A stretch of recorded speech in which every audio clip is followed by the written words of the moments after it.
Qui aurait pu prédire ? Quand on monte dans un avion, on va pas expliquer au pilote de l'avion comment il faut qu'il pilote l'avion. Sauf si on est soi-même pilote. Bon, c'est ce que j'ai dit. Je l'ai dit. Une bonne vieille viande issue de chez nous. Le 1000e tour commence ce soir. Je les invite à faire preuve de la plus grande modération en matière de versement de dividendes. Et oui, bonjour à toutes et à tous, bienvenue dans un nouvel épisode du 1000e tour avec, comme d'habitude, deux invités et sur un pattern assez récurrent ces derniers épisodes, je reçois quelqu'un qui est un habitué des lieux et une personne toute nouvelle. Et on va commencer par la nouvelle personne que je reçois. Chérine, bonjour. Bonjour. J'ai pas dit mon gimmick habituel de ma gauche à ma droite. Tu es bel et bien à ma gauche. Oui, je suis le à ta précise. gauche et je suis de gauche. Incroyable. Je venais de dire juste avant en antenne que j'invitais toutes les opinions politiques ici, etc. Là, c'est tombé sur deux personnes de gauche. Les fois d'avant, c'était pas le cas. Je dirais pas de nom. Chérine, tu es directrice artistique, graphiste, pour les gens qui suivent un peu les choses sur Internet. On a pu te voir notamment dans la DA d'Internet Exploreuse. Tout à fait. Sur Origami, que je recommande chaudement cette émission. Moi aussi. Il y a aussi eu des visuels pour Street Press. Ouais. On était avec un journaliste de Street Press au dernier épisode. C'est fou, tout se recoupe. C'est fou. Et le merge de Pierre Lapin aussi. Ah, le fameux. Il y a 3-4 ans. Mon premier merge de ma vie, d'ailleurs. Magnifique. Incroyable. Tu imagines une pièce collector aujourd'hui, je pense. Oh là là. Si vous voulez vous procurer des sweatshirts de Pierre Lapin en mode métal, hein. Attention. Hein. Ouais. Faut aimer le rock un peu qui dérange, voilà. qui déménage. Exactement. À ma droite, il y a des Sprites. Sam, bonjour. En dev. En Dave, c'est vrai qu'il y a en Dave, parce que j'ai mis tous les 50 000 pseudos en Dave. Alors, des Sprites, tiens, parlons-en. Oui. C'est comme ça qu'on dit ? Oui. Pourquoi ? C'était à l'époque où j'étais fan de BTS, mais je le suis toujours. Hein. Et en fait, il y avait une ref d'un des membres qui parlait de Sprite tout le temps. Et du coup, j'avais fait un jeu de mots avec Désespéré et Sprite. J'avais 13 ans. Et je voulais être edgy. Mais c'est resté et j'aime bien aujourd'hui. Ça marche bien. D'accord. Tu as longtemps été un blagueur sur Twitter, désormais X. Exactement. Et du coup, plus trop. Plus trop. J'ai quitté la toile. Et actuellement, tu es plus engagé, notamment sur le droit des enfants et l'éducation. Comment tu le définirais ? Vas-y, je te laisse le définir avant de m'engager dans les trucs. Je vais pas trop m'approprier d'être engagé sur les droits de l'enfant, etc. Parce que je trouve que dans le secteur où je travaille, ça revient plus aux anciens enfants placés, aux collectifs enfantistes à qui ça revient, notamment Lies Loufoque, qui est maintenant un chef de service, mais qui aussi a été un enfant placé, qui est devenu éducateur, et qui a été à l'origine en 2024, juste avant la dissolution, d'un comité de vigilance sur l'aide sociale à l'enfance, avec plein d'autres enfants placés, et ils ont porté leur voix, et ils ont réussi à obtenir, avant la dissolution, une commission d'enquête sur l'aide sociale à l'enfance. Je ne sais pas si elle a été renouvelée depuis, mais en tout cas... Ça ne parle pas. Mais en tout cas, moi, je peux pas vraiment dire que je suis... Bien sûr que je suis engagé, mais j'aime pas trop me définir en tant que ça, parce que c'est pas vraiment ma place. J'ai pas son vécu, j'ai pas le vécu des enfants placés, mais par contre, je le reçois. Dans mon travail, je reçois leur vécu, etc. Oui, parce que c'est ton travail aussi. Je suis éducateur spécialisé en protection de l'enfance, et du coup, par contre, je participe à porter leur voix. Mais je vais pas porter ma voix... Non, mais tu n'es pas, on va dire, tu n'es pas, ou pas encore, vraiment militant médiatique, mais c'est ton occupation à temps plein, donc c'est quand même une façon d'être engagé, oui. quand même. Oui, d'une certaine façon. Mais peut-être je vais me créer un personnage médiatique dans quelques années sur ça, si un jour j'arrive à avoir un doctorat, et peut-être que j'écrirai des papiers et j'irai sur BFM TV, voilà. On te le souhaite. Hein. Avec Apolline de Malherbe. J'allais dire on te le souhaite jusqu'au moment où tu as mentionné BFM TV. Parce que tu as parlé de doctorat, j'étais en mode oui, vas-y, pas de souci, avec plaisir. Quand tu as dit BFM, j'ai dit bon. Après, malheureusement, ces médias-là, après, ils donnent une bonne c'est couverture. Hein, c'est pas sur France 2 ou TF1 que tu... Mais si, France 2, c'est le service public de notre pays. Alors... On va parler de plusieurs choses de l'actualité. Ces derniers épisodes, on a été vraiment extrêmement focus sur l'actu internationale et surtout l'actu trumpienne, Ouais, bien sûr. qui a vraiment monopolisé beaucoup de choses. Il s'est encore passé beaucoup de choses. Lors du dernier épisode, en fait, le jour même de sa diffusion, il y a eu aux États-Unis le meurtre par l'ICE, donc la police de l'immigration, du militant Alex Pretty. Ça s'est vraiment passé au moment de la diffusion de l'épisode, donc ça n'a pas été abordé dans le Millième Tour. On avait un petit peu parlé de Renée Good qui avait été assassinée elle aussi, donc là on parle vraiment, sachant évidemment, et on le précise, qu'il y a eu des morts suite à des blessures de personnes qui ont été arrêtées par l'ICE dans le but d'être expulsées. Il y en a eu plusieurs, pas loin d'une dizaine depuis le début de l'année, on est à début février. Et là, on parle de personnes en fait qui sont des militants qui étaient là en réaction contre, donc qui s'opposaient aux actions qui sont menées depuis quelques semaines à Minneapolis. Donc voilà, donc c'est une actualité qui est assez lourde. Chérine, comment est-ce que toi, tu as suivi ça Ouais, en fait, moi, je suis très au fait de ce qui se passe aux États-Unis à cause du fait que j'étais pendant très longtemps dans mon enfance. Vous voyez, comme on appelle les gens qui sont obsédés par le Japon, des weeaboos, et ceux qui sont obsédés par les coréabous. Moi, quand j'étais une gamine, j'étais une américabou. J'étais tout simplement une américabou. Donc, j'ai des connaissances aux États-Unis. Je communique beaucoup avec des personnes aux États-Unis.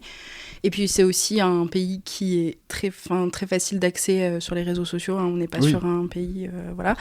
Et donc, en fait, il suffit de traîner 5 minutes sur les réseaux sociaux quand on est une personne un tout petit peu politisée pour voir que les vidéos ont commencé à tourner hyper rapidement, que ce soit pour Renée Good ou Alex Pretty. Tu disais que tu étais, entre guillemets, fan des États-Unis. Je vois totalement, parce que l'hégémonie culturelle, parce que tu trouvais ça injuste que toi, dans ton collège, il n'y ait pas un long couloir avec des casiers. Activement, c'était... Que tes soirées au lycée, il n'y avait pas le gobelet rouge. Voilà, non mais je vois totalement. J'ai été élevée par Disney Channel, quoi, donc c'était... Est-ce que tu as déjà été aux États-Unis ou pas ? Non, jamais. Jamais. Est-ce que tu as ce truc est-ce que tu as ce truc en ce moment de te dire, même si c'était pas un projet là dans les prochaines années, de te dire ce pays que j'ai un peu idéalisé, même si évidemment c'est d'une manière un peu bizarre qu'on l'idéalise. C'est un pays qui déjà avant avait plein de problèmes. C'est une catastrophe. Est-ce qu'il y a ce truc de se dire je suis en train de le perdre ? Ouais, en fait, je pense que en vrai, mon désamour avec les États-Unis s'est fait très vite. En fait, moi, je suis bilingue depuis que je suis ado. Donc, du coup, je rêvais d'aller aux États-Unis, parler la langue anglaise avec machin. J'ai quitté le lycée et c'était finito, quoi. Enfin, Dès que tu as commencé à regarder un peu comment fonctionnait ce pays, tu as fait Ouais, voilà, c'est ça, exactement. C'est venu tard parce que fin du lycée, les gens étaient déjà hyper politisés. Moi, j'étais en mode les USA. Et au final, tu passes 5 minutes à lire un peu sur comment ce pays est venu à exister, qui le compose et à quoi ressemble-t-il en termes politiques. Et tu te dis, bon, allez. Mais je pense qu'il y a quand même un petit... comment dire ? Il y a le soft power qui continue de m'impacter encore un petit peu, comme beaucoup de gens, je pense. Voilà. Mais ouais, il y a un petit peu un truc de... Le désamour a commencé il y a longtemps, mais plus on avance, plus je me dis, mais c'est quoi comment j'ai pu rêver une seule seconde de mettre les pieds dans cet endroit ? Puis en plus, aujourd'hui, je ne peux plus. Oui, non, c'est... J'ai plus le droit. Ouais. Je fais partie des personnes qui sont dans la liste du travel ban des États-Unis d'Amérique. Donc je ne peux pas rentrer car je suis originaire du pays Algérie. Le A-word. Le A-word. Et je crois même qu'on est sur une watchlist. Enfin, c'est les Algériens sont sur une watchlist.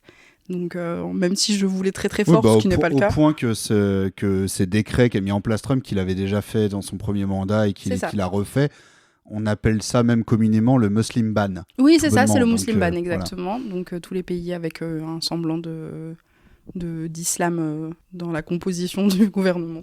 Tous les pays qui finissent par stan. Oui, tous les pays qui finissent par... Aussi, ça, ils ont peur de base, ça fait peur. Ouais, Sam, comment toi, est-ce que t'as suivi ça? Je suis désolé, c'est des questions qui rentrent pas en profondeur, mais en fait, mes questions, elles traduisent aussi un peu l'impuissance qu'on a par rapport à ça. C'est-à-dire clair.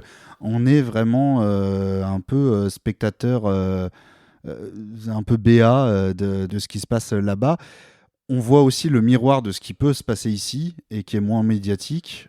Toi, comment est-ce que ça t'a impacté? Moi, je l'ai suivi principalement sur pareil, hein, sur les réseaux sociaux. Parce que, bon, comme tu as dit, on est des bien sûr. spectateurs, nous, dans l'Union européenne. Pareil, ça arrive sur le fil TikTok, mais aussi, surtout sur le fil Twitter. Moi, j'ai un compte Twitter où j'ai un nouveau compte Twitter qui me sert beaucoup à faire de la veille. Et en fait, c'est très facile de voir comment l'algorithme fonctionne, parce que dès que je like un tweet sur un sujet, ensuite j'en ai 3-4 qui arrivent sur ma page d'accueil. Et donc forcément, j'ai eu beaucoup de tweets sur les meurtres de Alex Pretty et de René Good. Je vois qu'il y a quand même beaucoup de colère qui monte aux États-Unis. Mais les manifestations restent assez pacifiques pour l'instant, mais en même temps, en face d'eux, ils ont des... Ah oui, elles sont étonnamment pacifiques Oui, c'est au ça. vu de ce qu'il y a en 100%. face. Hein. C'est ça, exactement. Et je me demande en fait aussi combien de morts, malheureusement, il va falloir pour qu'il y ait un sursaut un peu national, même si ça dépend forcément des États, vu que là-bas, tous les États sont pas C'est très décentralisé, démocrates. effectivement. Et d'ailleurs, la décentralisation des États-Unis, elle se voit aussi du fait que quand l'ICE, qui est donc une police fédérale sous le contrôle du gouvernement de Trump, est envoyée dans une région, on a même à la fois le maire de la ville, mais des fois le gouverneur de l'État qui est impuissant, qui essaye de mettre des trucs contre, qui fait des décrets pour les tenir hors de certains quartiers, mais des décrets qui ne sont pas du tout respectés. Enfin, et effectivement, il y a ce côté, on en parlait dans le dernier épisode, ce côté vraiment ciblé. C'est-à-dire que là, depuis un mois, c'est Minneapolis. Ouais. Tout est ciblé sur Minneapolis. À un moment, l'ICE va partir et va passer du temps dans une autre ville. Et Trump joue avec ça aussi. Pareil, c'est un truc que j'avais dit la dernière fois. Trump joue avec ça aussi. Dès qu'il y a un gouverneur d'un État ou un maire qui critique trop Trump, il menace d'envoyer l'ICE dans sa ville. Ouais. C'est vraiment comme ça que ça marche. Ouais. Et puis j'ai vu une map sur Twitter, alors je sais pas si elle est véridique ou pas, mais une map qui montrait dans le temps, depuis au moins un siècle, je pense, la couleur politique de l'État de Minneapolis, et c'est tout le temps resté démocrate en fait. C'est tout le temps resté bleu. Donc c'est peut-être aussi que pour ça, je sais pas si Trump c'est fort probable. C'est probable. très possible. Ça a l'air d'être il joue fortement vachement, démocrate, ouais. même aussi du coup, ça se ressent aussi dans l'engagement très militant des gens là-bas. Et puis, mine de rien, Trump, c'est là-bas où il envoie le plus l'ICE, alors que c'est pas forcément là où il y a le plus de population immigrée. Minneapolis, c'est aussi la ville dans laquelle il y a eu le meurtre de George Floyd il y a 5-6 ans. Donc c'est vraiment un lieu qui dérange le pouvoir trumpien, quoi. Moi, ce que je vois aussi, c'est comment après les médias français traitent ça un petit peu. Mais c'est marrant, ils traitent ça sans faire forcément de parallèle avec ce qui pourrait se passer Bien sûr. en C'est 2027. comme si c'était lunaire qu'on n'a jamais vu ça et que ça ne pourrait jamais arriver en France, alors que c'est activement en train d'arriver en France. Dans les déjà crânes, arrivé, vraiment. Ça arrive d'une autre manière. Ça arrive d'une manière moins médiatique, Ouais. moins gros bras, si j'ose le terme. Ouais. C'est-à-dire que là, à Minneapolis, les images sont aussi impressionnantes parce qu'ils sont très équipés. Il y a aussi le fait qu'il fasse un froid polaire depuis quelques semaines à Minneapolis qui, mine de rien, fait que... Alors, ils sont de base très équipés, etc. Mais ça fait que vraiment, ils ont des couches de vêtements, des cagoules, y compris les manifestants. Donc, ça nous donne des images. Nous, si on voit juste les images, on se rend pas compte qu'il fait littéralement moins 25. On a l'impression que les manifestants en face sont cagoulés et potentiellement que c'est très violent, etc. Ils sont juste cagoulés, sinon les lèvres se détachent. Ils sont gelés. Donc, voilà. Et effectivement, il se passe des choses qui peuvent vraiment être mises sur un même plan de comparaison sur le littoral à Calais, à Dunkerque, parfois dans les Alpes, à Nice, à Menton, à la frontière avec l'Italie, et de manière générale dans d'autres endroits, à Paris, aux endroits où il y a des camps de migrants et dans les centres de rétention administratifs. Donc voilà, et c'est vrai que autant les médias français en parlent de ce qui se passe aux États-Unis, mais le message comme quoi ce genre de choses se passe aussi en France d'une manière différente, mais qui peut être mis sur un même plan, on l'entend pas dans les médias traditionnels. Non, on l'entend pas. Parce que je sais pas, j'arrive pas à comprendre pourquoi il y a une telle différenciation entre l'extrême droite américaine et l'extrême droite française, pourquoi les médias poussent autant à la faire alors que finalement c'est la même base idéologique, et même sans parler d'extrême droite, hein, on parlait des CRA, c'est sous Macron. Oui, bien sûr. Et ça arrive déjà. En fait, après, j'en sais rien, hein, je fais que spéculer, mais j'ai juste l'impression que la différenciation, elle se fait parce que c'est ce que tu disais tout à l'heure, où tu disais, si j'ose, le truc gros bras, ce que tu disais. J'ai l'impression le côté film américain. En fait, c'est ça, et j'ai l'impression qu'en France, ils sont... alors, ce mot n'est... J'allais dire, ils sont plus subtils. Ils sont pas subtils. Non, mais je vois ce que tu veux dire. En fait, ils gueulent moins fort, ils tapent moins dans les murs. Et donc, du coup, ils font la même chose, mais avec un pourcentage de genre, autant de violence, mais juste un pourcentage de présentation, de violence dans la présentation qui est moindre. Et donc, du coup, qui donne l'impression qu'en fait, c'est pas du tout exactement la même chose qui est en train de se passer. Alors qu'en fait, c'est exactement la même chose qui est en train de se passer. Et oui, parce que Trump aussi, c'est un monstre de communication. Il fait toute sa communication politique autour de ça.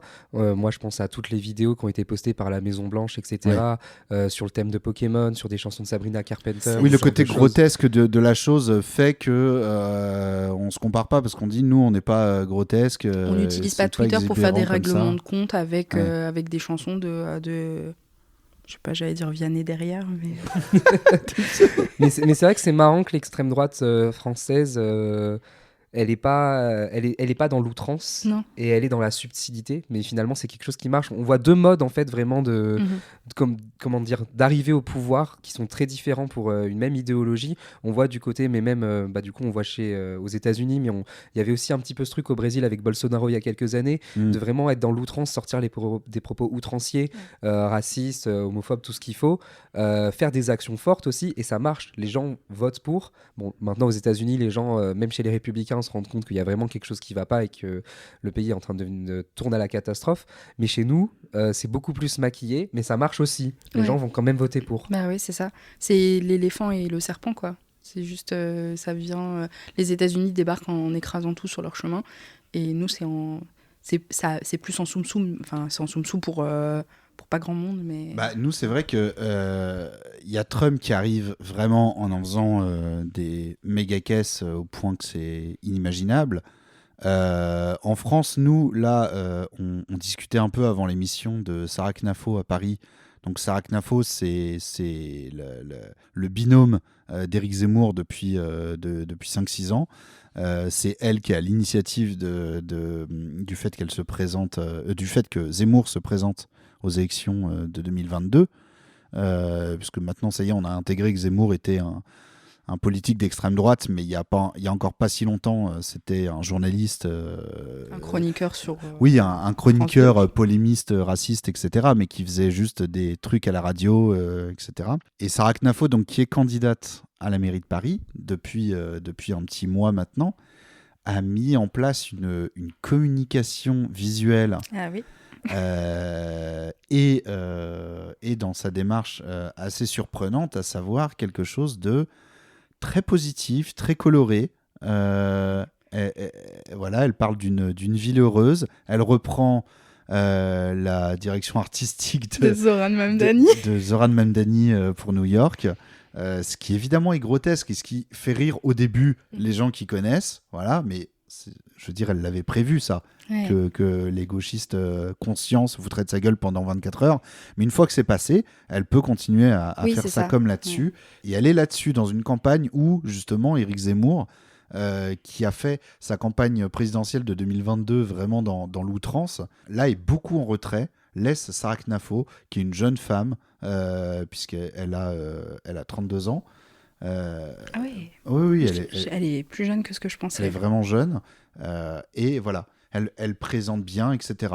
À Paris, elle n'a aucune chance. Les Parisiens et Parisiennes sont pas dupes du tout. Ils connaissent... En fait, son but, ce n'est même pas de gratter spécialement le moindre siège. Son but, c'est d'assurer de la présence médiatique et de préparer un lissage de reconquête le parti de Zemmour en vue de 2027.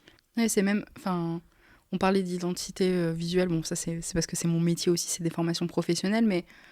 elle avait je pense qu'elle avait tout à fait conscience que les gens allaient se dire bah, c'est pas un peu comme Zohran Mamdani, Oui, et en oui, fait ça allait faire parler un max. c'est ça. Et c'est fou parce que c'est tellement parce que tu trouves ça joli, que tu veux copier, ok d'accord, elle a bien conscience que en plus, parce que ça a beaucoup été discuté, la communication visuelle elle est référencée, fortement référencée par des choses qui n'existent pas en France, comme la communication visuelle des bodegas ou ce genre de choses, où en fait c'est inspiré de des typographies sur les épiceries, les magasins, les bodegas, ce genre de choses, des États-Unis. Je vois, oui. C'est des types de typos qui sont très...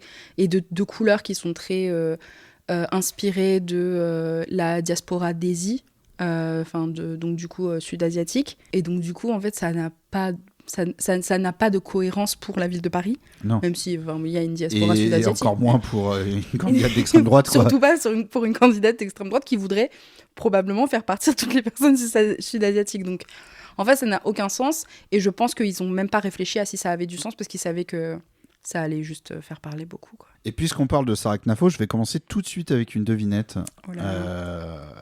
Quel système veut mettre en place Sarah Knafo dans les lampadaires de Paris pour prévenir les agressions? Alors ça là, va réfléchir, alors c'est parti. C'est pas une histoire de un détecteur de mouvement et le lampadaire s'allume dans Paris, je sais plus où. On est un peu là-dessus. Il y a un Mais truc il comme me ça, manque quelques mots-clés. Ça appelle directement la police? Non. un système, c'est genre... Non, mais en plus, j'ai vu le spot Elle a, de pub. elle a présenté ce système-là. Il y a même un petit visuel, j'allais dire un petit visuel en 3D. Non, un visuel en IA, évidemment. Pour expliquer comment ça se passe. Voilà, le système qu'elle veut mettre en place en tant que maire de Paris dans les lampadaires. Ça me terrifie. Je sais pas et j'ai peur. Donc... Il y a Éric Zemmour qui sort de chaque lampadaire avec un sifflet. Je l'imagine vraiment déguisé en policier des années 50, là. Et moi Vraiment aussi, en cruchot, là. Un peu film noir. Non. Non, j'ai pas. J'ai pas non plus. Hein. Jouer. Alors attends, ouais, J'avoue, en fait, j'étais très défaitiste. J'étais en mode, j'ai pas envie de savoir. C'est perdu, tant pis, j'ai perdu, c'est bon, voilà.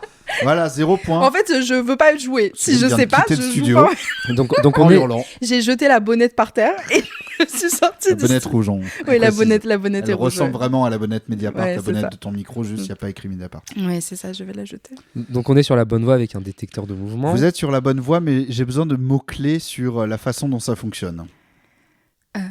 C'est pas uniquement un détecteur de mouvement. De chaleur corporelle? Non. Ok. C'est une caméra installée dans le lampadaire, non? C'est pas à proprement... Enfin, j'imagine que ça passe par une caméra, mais le but... Est-ce que c'est des caméras avec genre intelligence artificielle ou quelque chose? Tout à fait. Ah ouais, c'était sûr. Alors, bon début de réponse. Le début de réponse, c'est effectivement un système par IA qui détecte, attention, les cris de femmes. Oh là là. Ah oui, voilà. Et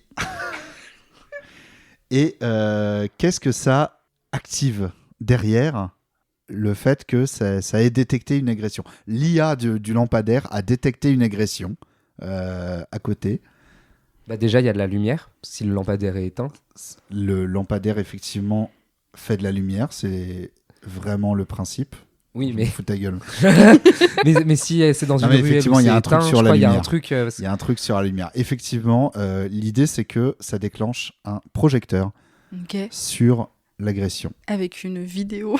Je sais pas, alors Ça- elle n'a pas précisé oui, si il ça est dit filme, mais en tout cas, ça dissuade, puisque du coup, il y a un gros projecteur sur toi. Ok, d'accord.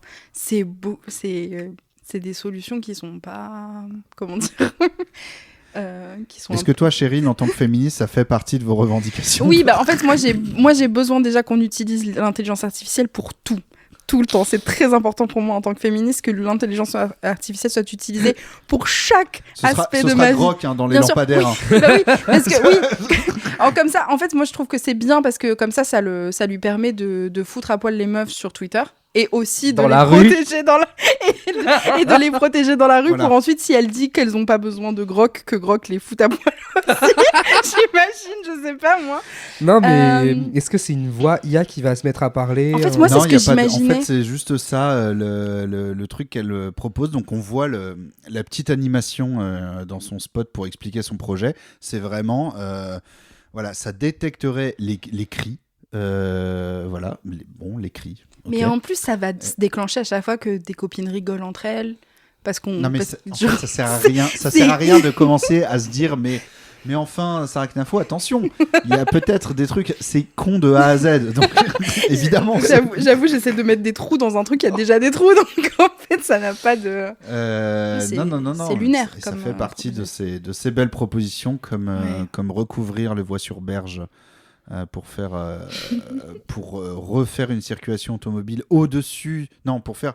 Ah oui, en dessous. En Les dessous. voitures rouleraient en dessous et au-dessus, il y aurait une promenade tout le long de la Seine. Ok. Je vous invite à aller voir la vidéo sur la chaîne Altisplay sur ce projet. Je n'ai plus le titre, mais vous la retrouverez facilement.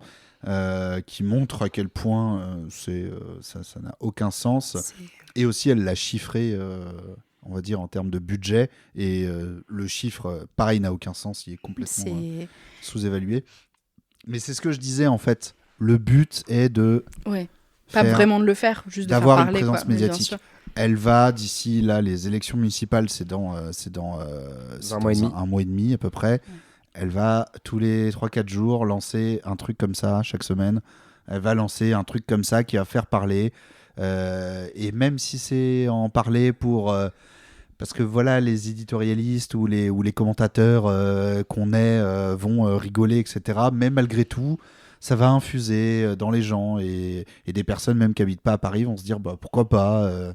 Et puis voilà, ça assure une présence médiatique jusqu'aux élections municipales. Et ensuite, comme ça, on peut se focus sur la présidentielle. Ouais, c'est la technique de être là. Oui, bien sûr. Pas rien, proposer rien de concret ou d'intelligent, juste être là tout le temps. Mais de toute façon, c'est sûr que moi, j'ai hâte qu'on passe ces municipales parce qu'après, mois d'avril 2027, la présidentielle, elle est lancée. 13 Oui, oui. mois, tout le monde va annoncer sa candidature. Complètement. Basta. Ouais. Bah, y a déjà eu quelques candidatures annoncées, notamment à la primaire de la gauche rassemblée. Exactement. Pourquoi tu rigoles?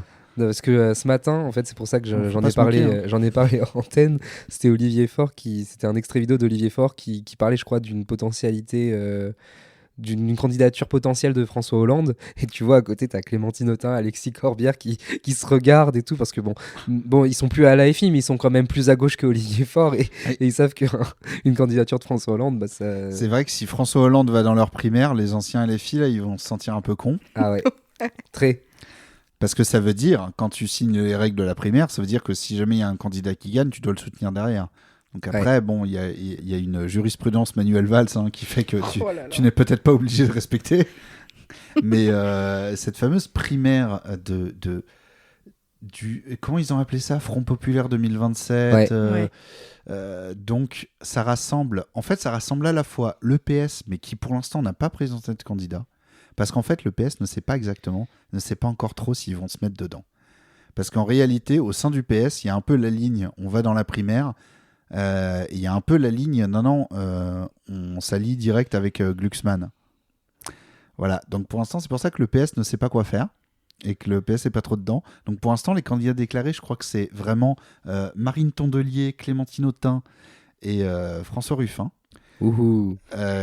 Qui siègent tous les trois dans le même groupe à l'Assemblée. Il y a des rumeurs c'est elle-même qui a lancé la rumeur, mais sur une candidature de, attention, prenez une respiration, Ségolène Royal. Voilà, qui a lâché l'idée comme quoi peut-être qu'elle se présenterait aussi à cette primaire. Voilà, et c'est tout. Et le PS ne sait pas s'il y va. Tous les 5 ans, ils vont ressortir quelqu'un. Il y a 5 ans, c'était Christiane Taubira à la primaire populaire. J'avoue que s'il y a Hollande et Ségolène Royal. Mais c'est ça. Non, mais c'est bon. Enfin, genre, on l'a déjà fait. Enfin, on l'a déjà fait, Hollande et Royal en même temps dans le paysage médiatique. On n'a pas besoin de. Après, on va recommencer à faire ressortir les bouquins de Trier-Veller. Et puis, comme ça, on sera tranquille, quoi, du coup. Tu me rappelles des grands souvenirs. Je suis tombée sur son bouquin dans une brocante récemment. Celui, le fameux bouquin. Merci pour ce moment. Merci pour ce moment. Bien sûr. Ça t'a pas tenté? Bah, j'ai failli, hein. J'ai failli parce qu'en fait, j'en ai entendu parler, mais je l'ai jamais lu. Oui, moi non plus. Mais j'en rêve un petit peu maintenant, je regrette. Il était à 1 €, j'aurais pu. Elle parle de quoi dedans? Sa vie avec François Hollande? Bah, notamment parce qu'elle est passée à peu près 1 an à l'Élysée en tant que première dame avant de partir. Et effectivement, dedans, elle raconte un peu ça, et ça avait fait beaucoup de bruit à l'époque. Hein. C'est même devenu en fait une expression très associée. oui. Merci pour ce moment. Bah ouais.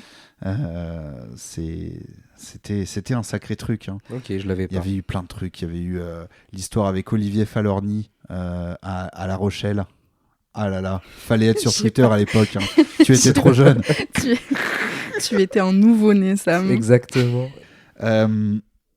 Dans le reste de l'actualité, est-ce que vous avez vu passer cette idée balancée par le MEDEF, l'air de rien, d'un SMIC jeune, tiens donc, enfin non pas d'un SMIC jeune, enfin Un non, CDI jeune, oui, je crois. voilà, non, en fait je confonds avec le SMIC jeune, c'était sous Balladur, et justement c'est encore une nouvelle idée d'un contrat de travail bien précaire pour booster l'emploi des jeunes. Un de C'est- plus. Voilà, c'est-à-dire inciter les patrons à se dire non mais engagez des jeunes, regardez on vous a fait un contrat, vous pouvez les virer quand vous voulez. Donc c'est un CDI mais avec le licenciement facilité qui ressemble fortement au contrat première embauche qui avait été proposé par le gouvernement de Villepin en 2005 et qui avait mené à des énormes manifestations lycéennes jusqu'à ce que le gouvernement recule sur la mesure. La mesure était passée par 49.3 parce qu'elle divisait beaucoup, même au sein de la majorité de l'époque. C'était pas sûr qu'elle passe. Ils l'ont passée en force par 49.3. Et après le 49.3, les manifestations se sont amplifiées jusqu'à ce que le gouvernement décide de l'annuler malgré le 49.3 qui était passé. Il faut faire. Enfin. Faut continuer. Enfin. Ça me fait regretter l'époque des blocus. Oui, mais alors il y en a toujours des fois. C'est Je juste que sais, tu n'es mais plus c'est dedans. juste, je suis juste plus dedans. J'ai 30 ans cette année, donc effectivement, je suis juste plus là. Mais pour l'instant, c'est que un truc balancé par le MEDEF pour Ouais. faire parler. Ça n'a rien de gouvernemental, etc. Mais ça remet le sujet sur le tapis. J'avais envie de vous demander, et là, attention, je me remets dans mon ancien podcast, C'est sa bosse, vos premiers petits boulots, comment ça s'est passé? Comment est-ce que vous êtes rentré dans le monde du travail? Est-ce que c'était quel genre de contrat et est-ce que c'était bien ou pas? Est-ce que c'était bien la réponse? Je pense. Elle est... Moi, si je parle de mon premier boulot, c'était au Black, à Déjà. 14 ans. Ah oui. Par un artisan ami de ma mère pour refaire une maison dans les Alpes. Et je crois que pour 2 semaines de travail, bon, j'avais eu j'étais logé, nourri, blanchi, Bien sûr. et j'ai eu un billet de 50 à la fin. Ah, Voilà. Mais quand t'as 14 ans, 50 euros, c'est beaucoup. T'es richissime. Ouais, mais comment dire? T'étais sur un chantier. Bah oui, Ouais. c'est ça en fait. C'est que c'est pas du babysitting que tu Non. nous parles là-dessus. Non. Vraiment Alright. activement de chantier, vraiment sur 14 ans sur un chantier. En plus, c'est vrai que c'est méga abusé parce que Bah. justement, tu parles de babysitting. Moi, je pouvais faire du babysitting Bah à ce ouais. moment-là. C'était sûrement aussi du travail non déclaré, Oui. etc. J'avais 50 euros, mais pour une soirée. Ouais. Oui, mais tu sais, c'était un Pour une ami soirée où je regardais la télé. Oui. C'était un mamie Le à ma gosse, il mère, dormait, quoi. donc voilà, petit arrangement et tout. Et Ça puis va. mes parents voulaient un peu que je découvre des travaux manuels, Bien sûr. donc voilà. Un vrai travail. Exactement. Et puis après, mon premier emploi déclaré, c'est mes stages de formation d'éduc, où là, j'étais payé 200-300 euros par mois. Le stage, quoi. Voilà, le stage, Vraiment le stage. qui est payé une misère. Ouais. Moi, c'était... alors, du coup, il y avait le travail non déclaré, le fameux de quand... parce que ma mère et son conjoint travaillaient sur les marchés. Ils étaient Oui. commerçants sur les marchés. Et donc, ça me demandait de venir aider à vendre des trucs, des tissus, des fringues. C'était des personnes qui vendaient des fringues sur les marchés. Donc, il y a eu ça. Et donc, du coup, j'étais tous les dimanches au marché d'Oisem pour les Lillois, Bien sûr. le fameux marché d'Oisem. Et en fait, je vendais des fringues. Après, j'ai aidé quand même à déplier les barnums et tout. Donc, pourtant, petite, Mhm. 1m50, 15-16 ans. Je dépliais les barnums, je les repliais à la fin et je vendais des trucs à des gens en leur disant que ça leur allait très bien parce que j'avais besoin des 20 balles à la fin. Et c'était 20 balles par dimanche. D'accord. Donc voilà. Et après, le vrai taf déclaré, par contre, j'ai travaillé à Burger King. Bien sûr. J'ai travaillé à Burger King dans le centre commercial en face de la gare de Lille. Donc vraiment l'endroit avec le plus de passages du monde entier. C'est probable. L'horrible Euralil. Oui, tout tout à fait. Bien sûr. Le Burger King de Ralil. Donc, c'était un job étudiant. J'étais à la fac à ce moment-là. Ok. Et c'était comme vous pouvez imaginer quand tu es employé polyvalent dans un fast-food, alors que tu es étudiant à côté, l'enfer sur Terre. Ouais. En plus, dans une gare, en face d'une... Enfin, Ouais. dans un centre Tu vois pas commercial, la en face lumière. d'une gare, tu vois pas la Ouais. lumière du jour. Tu vois des rats plus que tes parents. Globalement... ouais, et puis c'était... moi, j'ai une phobie des rongeurs colossales, donc du coup, je vendais à mes collègues mon repas gratuit du midi en échange de eux qui jettent la poubelle à ma place. Ah, d'accord, ok. En fait, quand je devais jeter la poubelle, quand ça faisait partie de mes travaux du jour de jeter la poubelle, je demandais à mes collègues de le faire en échange de mon sandwich du midi pour eux. Parce que donc, je déléguais, j'exploitais des gens. Mais t'as tout compris en fait. Bah oui, Ça mais y c'est est, comme ça qu'il voilà. faut faire en fait. J'avais un mental de girl boss. Exactement. C'est ça qu'il faut comprendre. Non, j'ai bien détesté. J'ai commencé. Et ça, c'était quel type de contrat quand t'étais prise comme ça? C'était des CDD ou des CDI? Non, c'était des CDI. CDI. Ouais, c'est des CDI où en fait les gens généralement dépassaient même pas la période d'essai. Oui, voilà, c'est ça. Ils avaient tout à fait conscience de ça. Quand tu passes l'entretien, ils sont en mode et tu te vois évoluer et toi tu mentais en disant oui, bien sûr. Alors moi j'adore le fast-food. Je me vois évidemment devenir manager d'un fast-food très vite.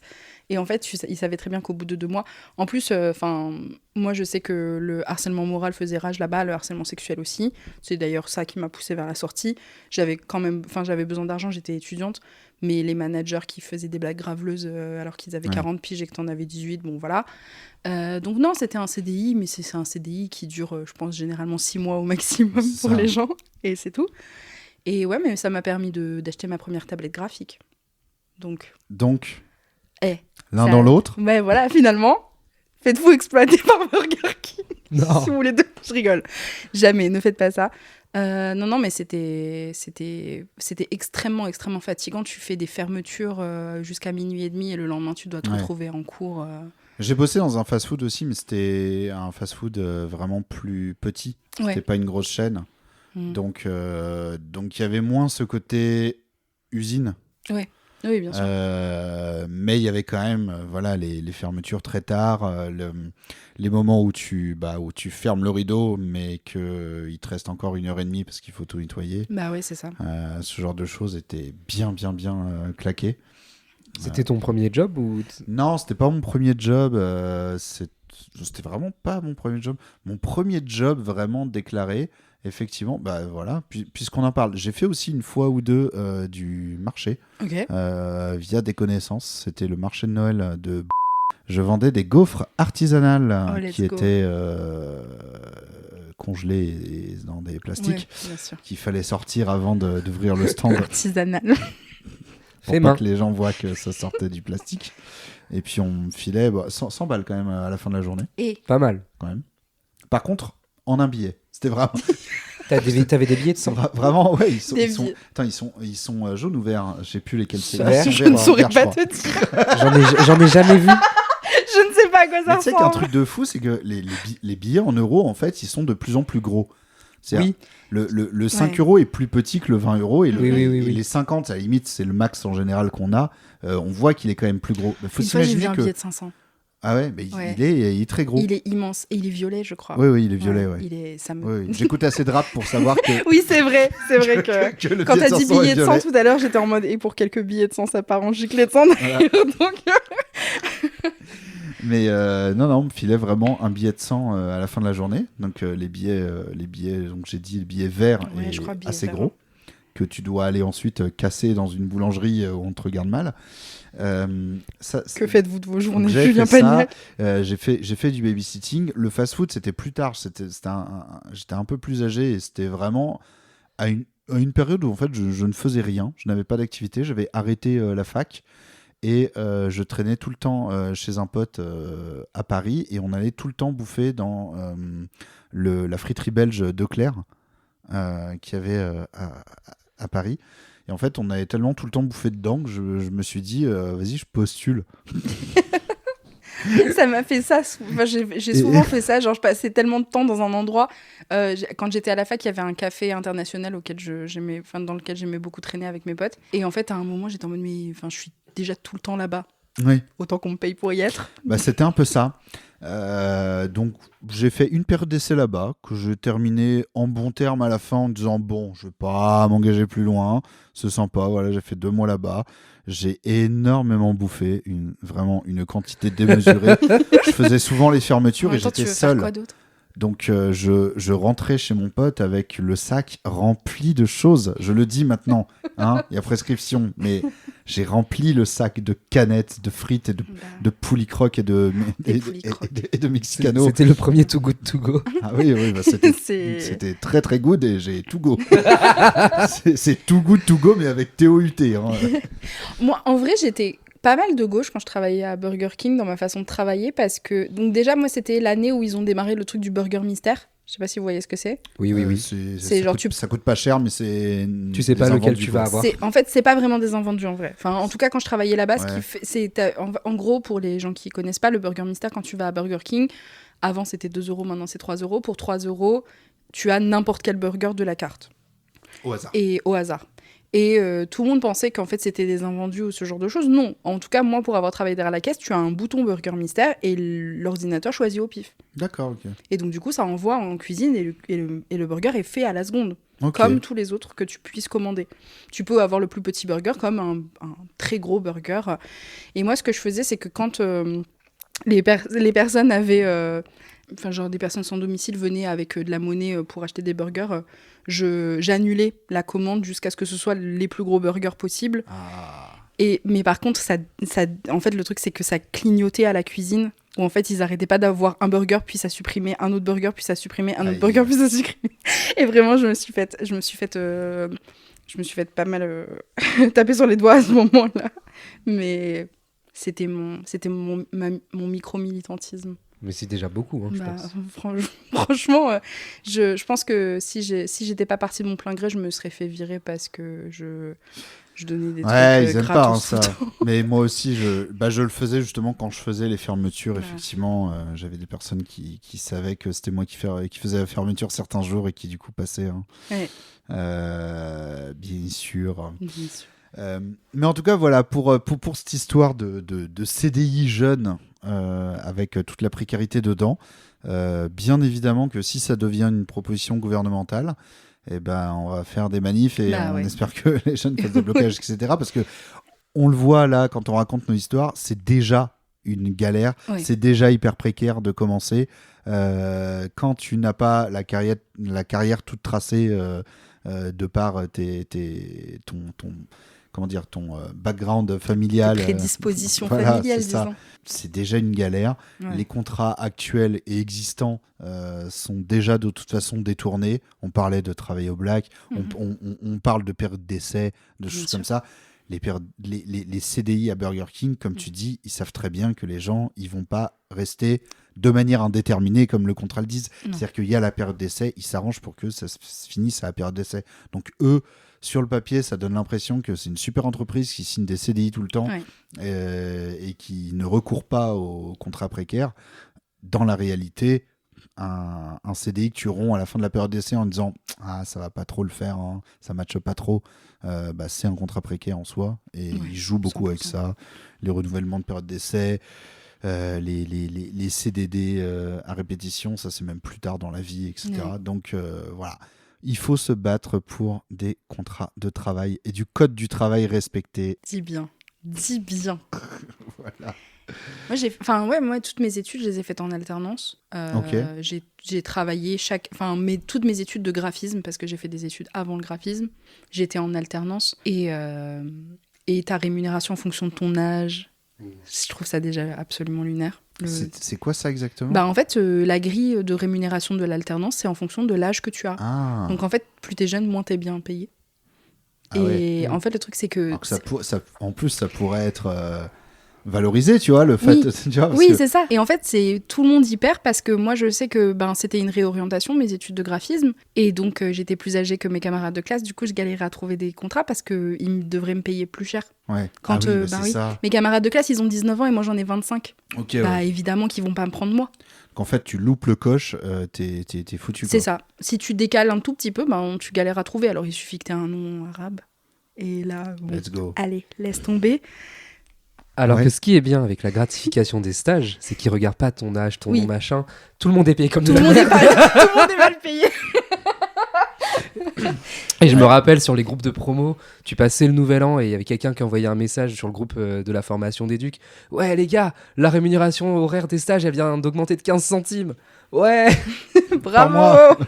Bah non, mais c'était pour tout le monde. Je Tu vois, sais, ça oui. passe de 3,90 à 4,05 par heure. Ouais. Ouais, tu te contentes de ce que t'as, Bah mais ouais. bon, 15 centimes, c'est Les c'est stages, rien du c'est tout, chaud. quoi. C'est vraiment chaud. Bah, C'est surtout trop surtout bien. les stages vraiment pratiques qui sont littéralement des boulots. Moi, j'ai été une fois en stage. Je crois que j'étais payé 400 et quelques euros par mois. C'était globalement à temps plein. En revanche, j'ai adoré, donc voilà, c'est ça. Donc, Malheureusement. bon, voilà, et je vivais chez mes parents, etc. Donc c'était pas horrible pour moi, mais c'est vrai que avec le recul, je travaillais quoi, je Oui, travaillais bien pour sûr. de vrai. Mais c'était à l'Assemblée, c'était à Ok. LCP. Ah en tant ouais. que, Ah, pas mal. de technicien, En vrai, stylé. caméra, etc. J'ai évidemment adoré. Bien J'ai sûr. évidemment Bien sûr. adoré croiser constamment tous les députés en réel, en physique face à moi, dans des moments, des trucs, dans des couloirs, dans des En ascenseurs. tant que vrai politique à bout. Ouais, oui, j'étais vraiment politique. Tu te sentais au cœur de l'actualité là, à ce moment-là. Ok. Ah oui, mais alors, complètement, parce que c'était en plein pendant... En fait, moi, le vote sur le mariage pour tous, je l'ai vécu dans l'hémicycle. Ah, ça, c'est super vrai, ça. c'est cool Ça, de je fou. suis content de ça. Et du coup, c'était toute cette période-là. Donc, l'Assemblée déjà était très foisonnante parce que la droite s'opposait de ouf. Mhm. C'était assez intense. Donc, en fait, il y avait tout le temps de l'activité, il y avait tout le temps des débats. Donc, il y avait tout le temps du monde, il y avait tout le temps les journalistes. Les députés étaient tout le temps présents, tous. Donc, c'était assez. Puis mine de assez rien, sur foisonnant. une question très sociale où à ce moment-là, la société elle était assez polarisée sur cette Complètement, question-là. parce que tu avais les manifs pour tous et voilà, tout. c'est Des ça. fois, tu avais les gens de la manif pour tous qui étaient devant l'Assemblée quand j'arrivais le matin, Ouais. Ouais. etc. Brigitte Barjot. Frigide. Ah oui, Frigide Barjot. Pardon. Frigide Barjot et Christine Boutin, Ah oui. qui Mm. n'étaient plus députés à l'époque, mais qui étaient tout le temps... parce que en tant qu'ancien député, tu peux... t'as accès à l'Assemblée nationale. Elle Ouais. était tout le temps là, quoi. T'as accès à l'Assemblée nationale et tu peux aller sur les balcons de Mm. l'hémicycle. Elle était tout le temps là. Et au moment du vote sur le mariage pour tous, il y avait eu des opposants qui s'étaient en fait infiltrés dans l'hémicycle. Et moi, sur le coup, j'ai tellement flippé, je me suis dit, il va y avoir une bombe. Bah ouais. Parce que Je peux au comprendre. moment où ils ont lancé le vote final sur le mariage pour tous, il y a commencé à avoir des cris. Et tout le monde s'est tourné vers le balcon. Et t'as une méga agitation au balcon avec des gens qui ont commencé à hurler et à commencer à déployer une banderole. Et là, je me suis dit, j'ai un peu peur. Ouais, J'ai normal. un peu peur. Et du coup, je suis parti dans le couloir pendant 30 secondes. J'ai fait OK. Et je suis revenu et j'ai fait non, ça a l'air de s'être calmé. Et après, t'as le président de l'Assemblée nationale qui a commencé à reprendre la parole, qui a fait bon, regagnez vos sièges, on reprend le vote, blablabla. Et ensuite, qui a annoncé que c'était voté, etc. Voilà, c'est pour ça que au final, ma rémunération de ce stage, voilà, j'ai de Oui. la chance d'avoir fait un stage en plus qui m'a vraiment formé pour le coup Mhm. au Ah, métier. c'est cool. Bah ouais, Et, j'imagine. et en plus, sur la politique, Ouais. j'étais en plein dedans. Bah C'était oui. absolument incroyable. Je travaillais à la ville de Paris, moi, pendant 2 ans. Ah ouais. Ouais. J'étais graphiste à l'hôtel de ville. Ok. Et fun fact, et je crois que... Enfin, oui, Hidalgo. J'ai Oui, vas-y. ouais, Hidalgo, n'est-ce pas? Non, mais c'est juste, j'avais pas respecté le droit de réserve parce que j'étais alternante et que je savais pas que le droit de réserve s'appliquait à moi. Ah, le fameux droit de réserve. En fait, je ne savais pas que ça s'appliquait à moi car j'étais alternante. J'étais juste une petite meuf qui faisait du graphisme. Bien sûr. Et donc, du coup, un jour, Hidalgo avait dit, je crois que c'était dans le média, elle avait été invitée et elle avait dit que le racisme structurel n'existait pas dans la police. Ouais. Et Jusque-là, rien ne me choque, mais vas-y, jusqu'ici, continue. rien de choquant. Et donc, du coup, j'avais tweeté que... parce qu'en fait, moi, comme je travaille à l'hôtel de ville tous les matins, pour rentrer dans l'hôtel de ville, il faut passer ta carte. Quand il y a un tourniquet, tu peux biper ta carte. Ou Ouais. bien, tu peux, si tu n'as pas ta carte, essayer de convaincre la police à l'entrée que tu travailles là-bas. Donc voilà, moi, j'avais toujours ma carte. Je passais le tourniquet et la police m'arrêtait quand même pour me demander ce que je faisais là, Ah oui, alors que bien j'avais sûr. une carte. Ouais, oui. Et Pour le contexte, non seulement je suis arabe, mais aussi je suis un peu émo. Donc du coup, je pense que les deux cumulés, ça vraiment, la police aimait pas du tout ça. Et donc du coup, à chaque fois que j'allais au travail, quasiment un matin sur deux, on me demandait ce que je faisais là. On me faisait un petit examen surprise sur qui est mon manager, est-ce que je peux donner son nom complet, dire à quel étage je travaille, pour quelle délégation, ce genre de choses. Donc du coup, j'avais raconté cette anecdote sur Twitter en réponse à ce que Anne Hidalgo avait dit, en disant c'est bizarre parce que moi je le vois, le racisme structurel dans la police quand je rentre à l'hôtel de ville. Et ils avaient retrouvé, alors que mon nom de famille n'est pas public sur les réseaux sociaux, ils avaient retrouvé mon nom, mon poste, mon manager. Ils avaient contacté mon manager avec des captures d'écran de mes tweets pour lui demander de prendre une décision sur mon futur en tant d'agir. que... Ouais, d'agir, quoi. Donc, il m'avait raconté ça. Pas sur le moment, il avait attendu quelques temps pour me dire que c'était un bon manager et qu'il avait décidé de pas me virer. Il m'avait dit qu'il aurait pu, mais qu'il l'avait pas fait. Oui. Mais j'avais reçu un mail du cabinet de la maire aussi qui me disait j'aimerais bien discuter avec vous de vos tweets que vous avez fait. Bravo. Ouais. Et j'avais pas répondu, j'avais mis ma tête dans le sable comme une petite autruche. Petit coup de presse. Mais oui, on m'avait parlé du droit des réserves très tard. En fait, on n'avait juste jamais parlé jusqu'à ce moment-là. Bah parce que du coup, vu que tu bosses pour la mairie de Paris, ça a aussi un peu le département. Donc, je sais pas, mais je pense que c'est comme ça partout. Non, mais ça reste la fonction publique. La fonction en fait. publique, c'est ça, C'est fonction même pas publique, forcément surtout. une question de département, c'est Parce que moi, je sais publique, que les référents de l'aide sociale à l'enfance avec qui je travaille, ils ont tous des adresses @Paris. Et du coup, dans leur signature, c'est Ville de Paris. Donc en même temps, c'est la mairie et le département, etc. Oui, c'est et vrai. du coup, fonctionnaire public, c'est la fonction publique territoriale à l'ASE. Et du coup, vu que c'est fonctionnaire public, droit de réserve aussi. Undive. Oui. Pourquoi Undive? Je vais te demander. Ah non, mais c'est bon. terrible. Toi, tu as 56 pseudos, donc je peux te demander pour chaque truc pourquoi. Et c'est dommage que Nad de Si c'est vrai, c'est très grave ne soit pas là parce qu'elle en est à l'origine. Hein. Non, c'est Un vrai. petit peu. En partie, parce qu'en fait, j'avais juste un pseudo Andy Vater parce que j'aime pas ça.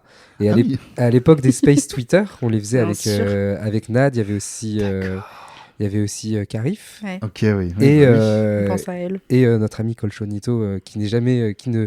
Qui est un peu disparu de la toile publique. Bah oui, j'allais dire vrai. qu'est-ce qu'il devient. Mais Je donnerai des nouvelles en off, peut-être. Mais du coup, ils prononçaient tous les deux, enfin tous les trois, ils Undive. prononçaient Undive. Ok, Ils m'ont ok. dit de me renommer comme ça et je me suis renommé comme ça et ça a fait mon identité Et visuelle. Incroyable. le reste fait partie de l'histoire, comme ils disent. Exactement. Incroyable, mais oui, magnifique. Donc toi, on parlait d'aide sociale à l'enfance. C'est un sujet que tu connais bien et ça me renvoie sur un sujet que je voulais aborder dans cet épisode, le sujet global de l'enfance, parce qu'il y a eu plusieurs actualités récemment. En premier lieu, il y a eu révélé par l'émission Cache Investigation des choses qu'en réalité on savait mais qui ont été vraiment mis sur le devant et aussi avec des séquences en caméra cachée, etc. de maltraitance. Alors là, on n'est pas sur l'aide sociale à l'enfance, on est sur des animateurs dans les... périscolaire, un petit peu. Le périscolaire, c'est ça Ouais. le terme que je cherchais. Dans le périscolaire, notamment dans la ville de Paris, mais pas que, dans d'autres endroits, où en fait ils mettent en lumière un recrutement qui est fait de manière complètement lunaire, c'est-à-dire vraiment des recrutements qui se font dans la journée avec des mises immédiates sur le terrain de personnes qui n'ont aucune qualification, Ils sont juste disponibles. qui sont disponibles, qui font l'objet d'aucune formation. On leur dit ce sera sur le tas et ils sont mis directement en contact avec des enfants. Et le fait est que on a des histoires de maltraitance qui vont vraiment juste de l'incapacité, enfin de la méconnaissance de comment on doit se comporter face à 20 enfants, jusqu'à des réelles agressions préméditées, y compris sexuelles. Mhm. De la part, là, ça faisait un focus sur le périscolaire. Il y a aussi évidemment des histoires avec des profs. En tout cas, voilà, c'était une émission qui mettait en lumière un peu tout ça. À côté de ça, il y a les deux députés, Paul Vanier de la France Insoumise et Violette Spibou, qui elle fait partie du groupe Ensemble. Enfin bref, la Macronie, je sais plus parce que ça change de nom tout le temps, mais qui fait partie de la Macronie, qui était à la base, donc à la base ils sont pas voués à faire copain-copain, mais les deux étaient co-rapporteurs de la commission d'enquête sur les violences à l'école, notamment qui faisait suite notamment à l'affaire Betaram. Oui.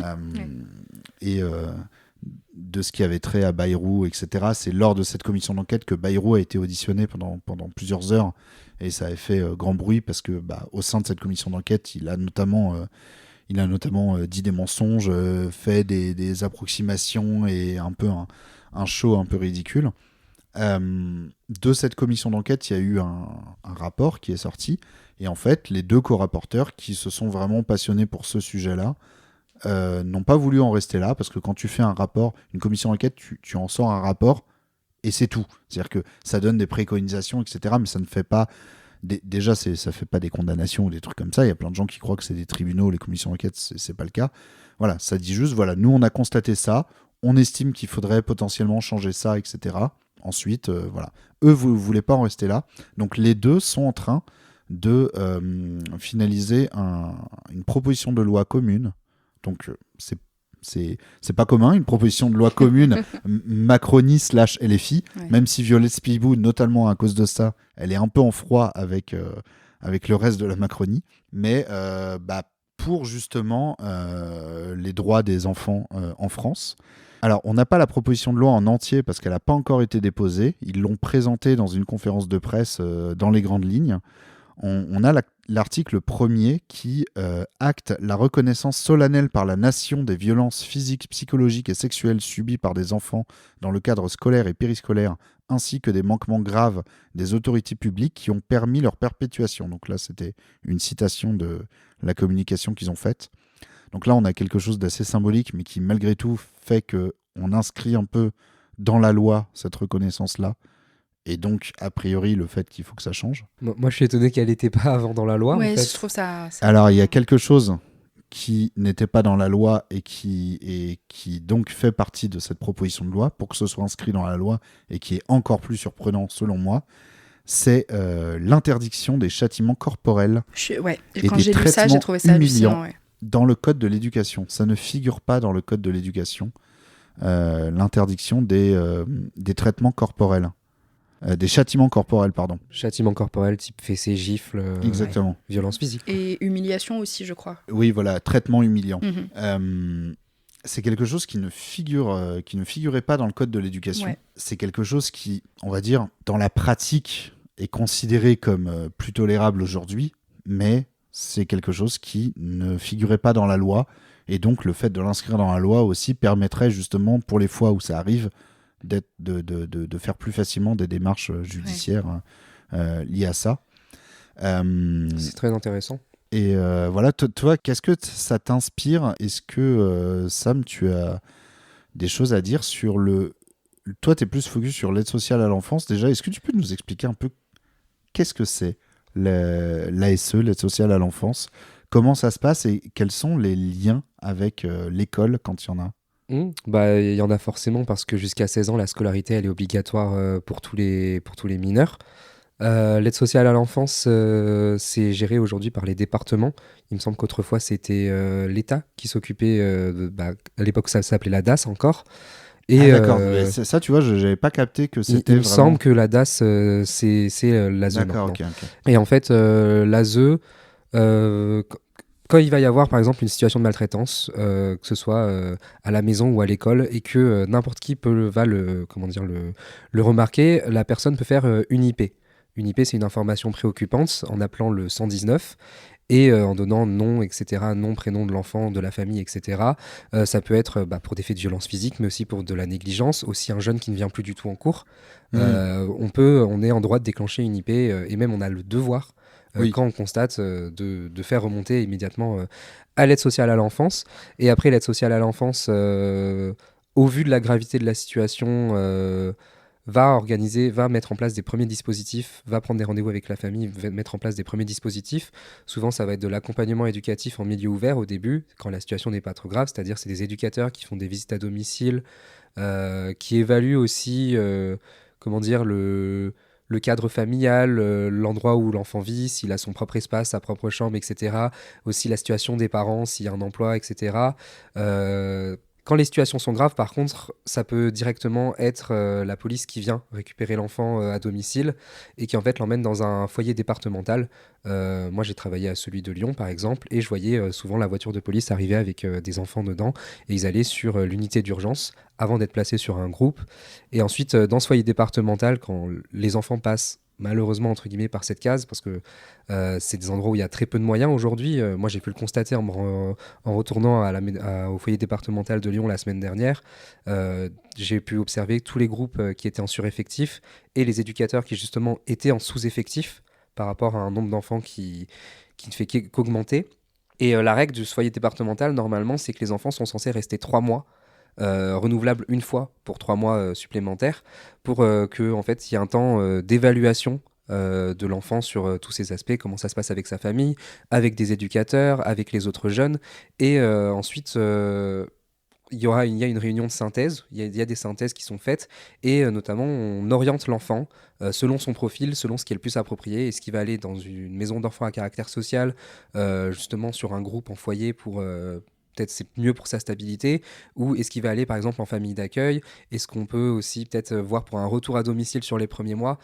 Il y a toutes ces choses-là qui sont évaluées, et par exemple en fait au foyer de Lyon, au foyer départemental, j'ai pu constater qu'il y avait des enfants qui étaient là depuis 1 an et demi. Ouais.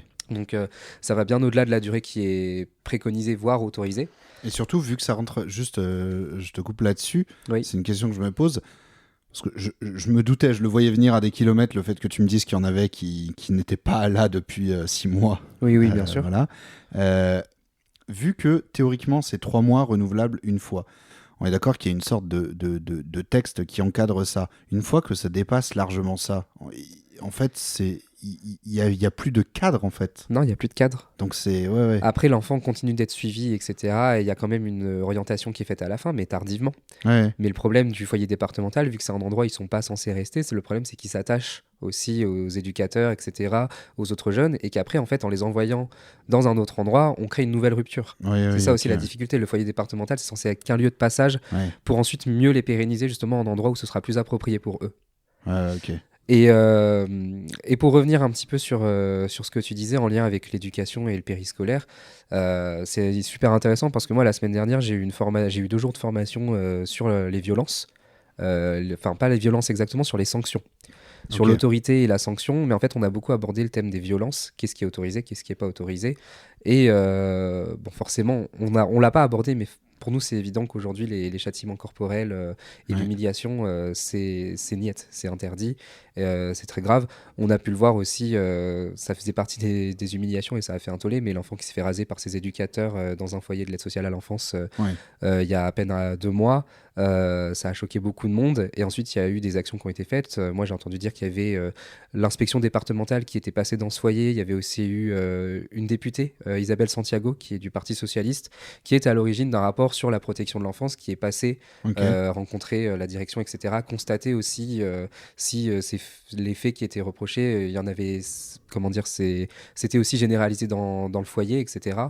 Donc ça montre que mine de rien, aujourd'hui, parler des violences, parler de l'humiliation, ça fait réagir, surtout dans le cadre de la protection de l'enfance.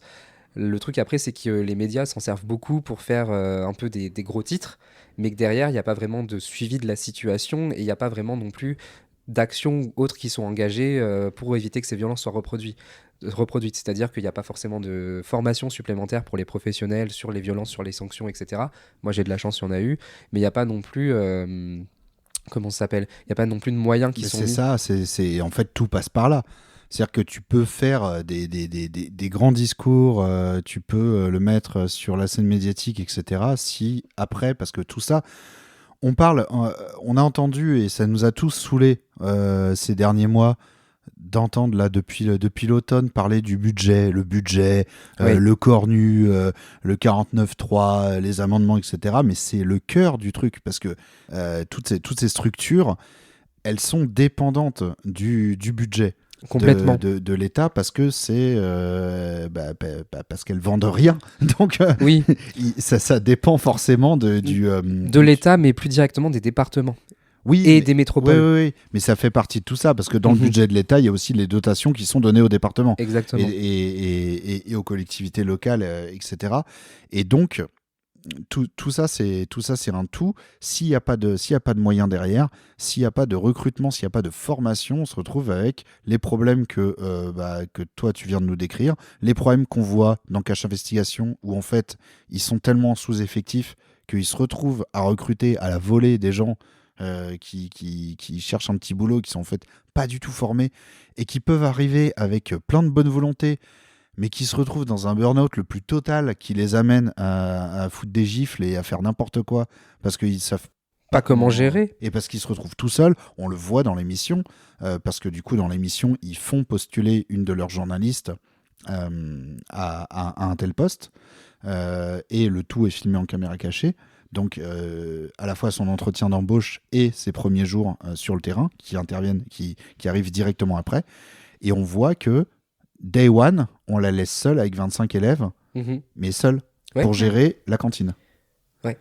Et Ça m'étonne pas. On la brief genre 6 minutes, il me semble. Elle a Oui, 6 minutes de brief. elle est chronométrée. Elle est ouais. chronométrée, Ouais. elle a 6 minutes de brief et on lui laisse une vingtaine d'enfants, sachant que il me semble que dans la loi, un animateur ne peut pas avoir plus de 14 enfants. Je crois que c'est ça, c'est 14, ouais. Mais en tout cas, moi, quand j'ai passé mon BAFA dans mon adolescence, on nous le rappelait bien, hein.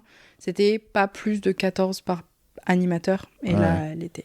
Mais forcément que c'est pas Bien respecté. sûr. Bah, c'est bien logique. Parce qu'il n'y a pas de moyens. C'est Parce comme, qu'il n'y a pas de moyens. c'est comme, je crois même qu'au-delà de la règle de l'animateur, je crois que c'est la règle de 1 adulte pour 6 Oui, enfants. c'est ça, oui, d'ailleurs. Oui. Enfin, pour 14 enfants, moi j'ai plus retenu une règle de 6 ou 7, Ouais. 6 ou Ça 7 dépend enfants. du contexte. Ça dépend forcément ouais. du J'imagine. contexte. Mais moi, ça me fait aussi penser aux professeurs à l'éducation nationale. Bien sûr. Dans des classes où ils sont 40 et ils sont un prof. Donc, Et on retrouve un peu les mêmes choses dans l'éducation nationale où, à cause du manque de profs et d'ouverture de classe. et d'ouverture de classe, ils se retrouvent à beaucoup et ils sont obligés de recruter des profs qui sont, comment on dit Contractuel. contractuels, voilà. Qui n'ont pas fait d'études pour Donc c'est être des prof. voilà, c'est des gens qui viennent être profs mais sans être fonctionnaires et sans avoir fait toute la formation universitaire de prof qu'on attend. Et effectivement, il y a des matières dans lesquelles il y a des manques.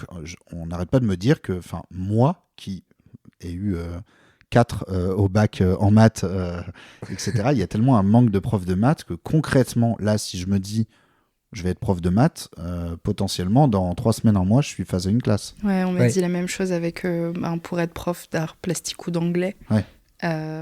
Vraiment, on m'a dit si tu postules en 10 minutes, t'es prise. Ils ont ça. tellement besoin de quelqu'un qu'ils prendront n'importe qui. Et en fait, moi, ça ne me rassure pas d'entendre une chose pareille, quoi. Non, clairement pas. Et moi j'ai pu observer ça aussi dans le travail social, que ça arrivait que parfois j'ai travaillé sur une structure cet été, déjà où moi je suis arrivé très rapidement, en à peine 1 ou 2 semaines, et puis surtout j'ai une collègue qui a eu son entretien le lundi, et le vendredi elle commençait. Ouais. En 1 semaine, parce qu'il y avait un tel besoin de faire aussi l'activité, de faire les effectifs pour pouvoir rouvrir en fonctionnement classique de la structure, etc., que en fait on recrute n'importe qui à la volée. Et même si les gens sont diplômés ou formés, il n'y a pas forcément de background check, etc. Dans les emplois plus classiques, les gens appellent l'ancien employeur, etc. Ça se fait beaucoup moins parce qu'il y a un tel besoin, une telle demande Oui. que... Ils peuvent pas se permettre de trier, C'est ça. quoi. Exactement. Alors que c'est l'un des métiers où il y a le plus de nécessité de trier, justement. Ouais. Parce que quand tu vas pour travailler avec des enfants, je pense que c'est... Je suis pas trop pour le contrôle du casier judiciaire dans certains contextes. Alors maintenant, par contre, pour moi, en protection de l'enfance, il y a quelque chose qui a changé. Ouais. C'est que maintenant, on nous demande une attestation d'honorabilité, Oui. justement pour vérifier que notre casier judiciaire est vierge, en tout cas sur le volet de la pédocriminalité Oui. Oui. et des violences sexuelles Pas de trop manière mal. générale. Oui. Et d'ailleurs, j'avais noté éventuellement de parler de l'affaire Morandini. Je pense qu'on va pas forcément s'étendre là-dessus, Ouais. mais c'est aussi un sujet qui a été médiatique là-dessus. Et c'est Mm. toujours en cours parce que ça commence à bouger à CNews. Il y a vraiment un clan anti-Morandini qui se forme avec des gens. Apparemment, Sonia Mabrouk est sur le départ.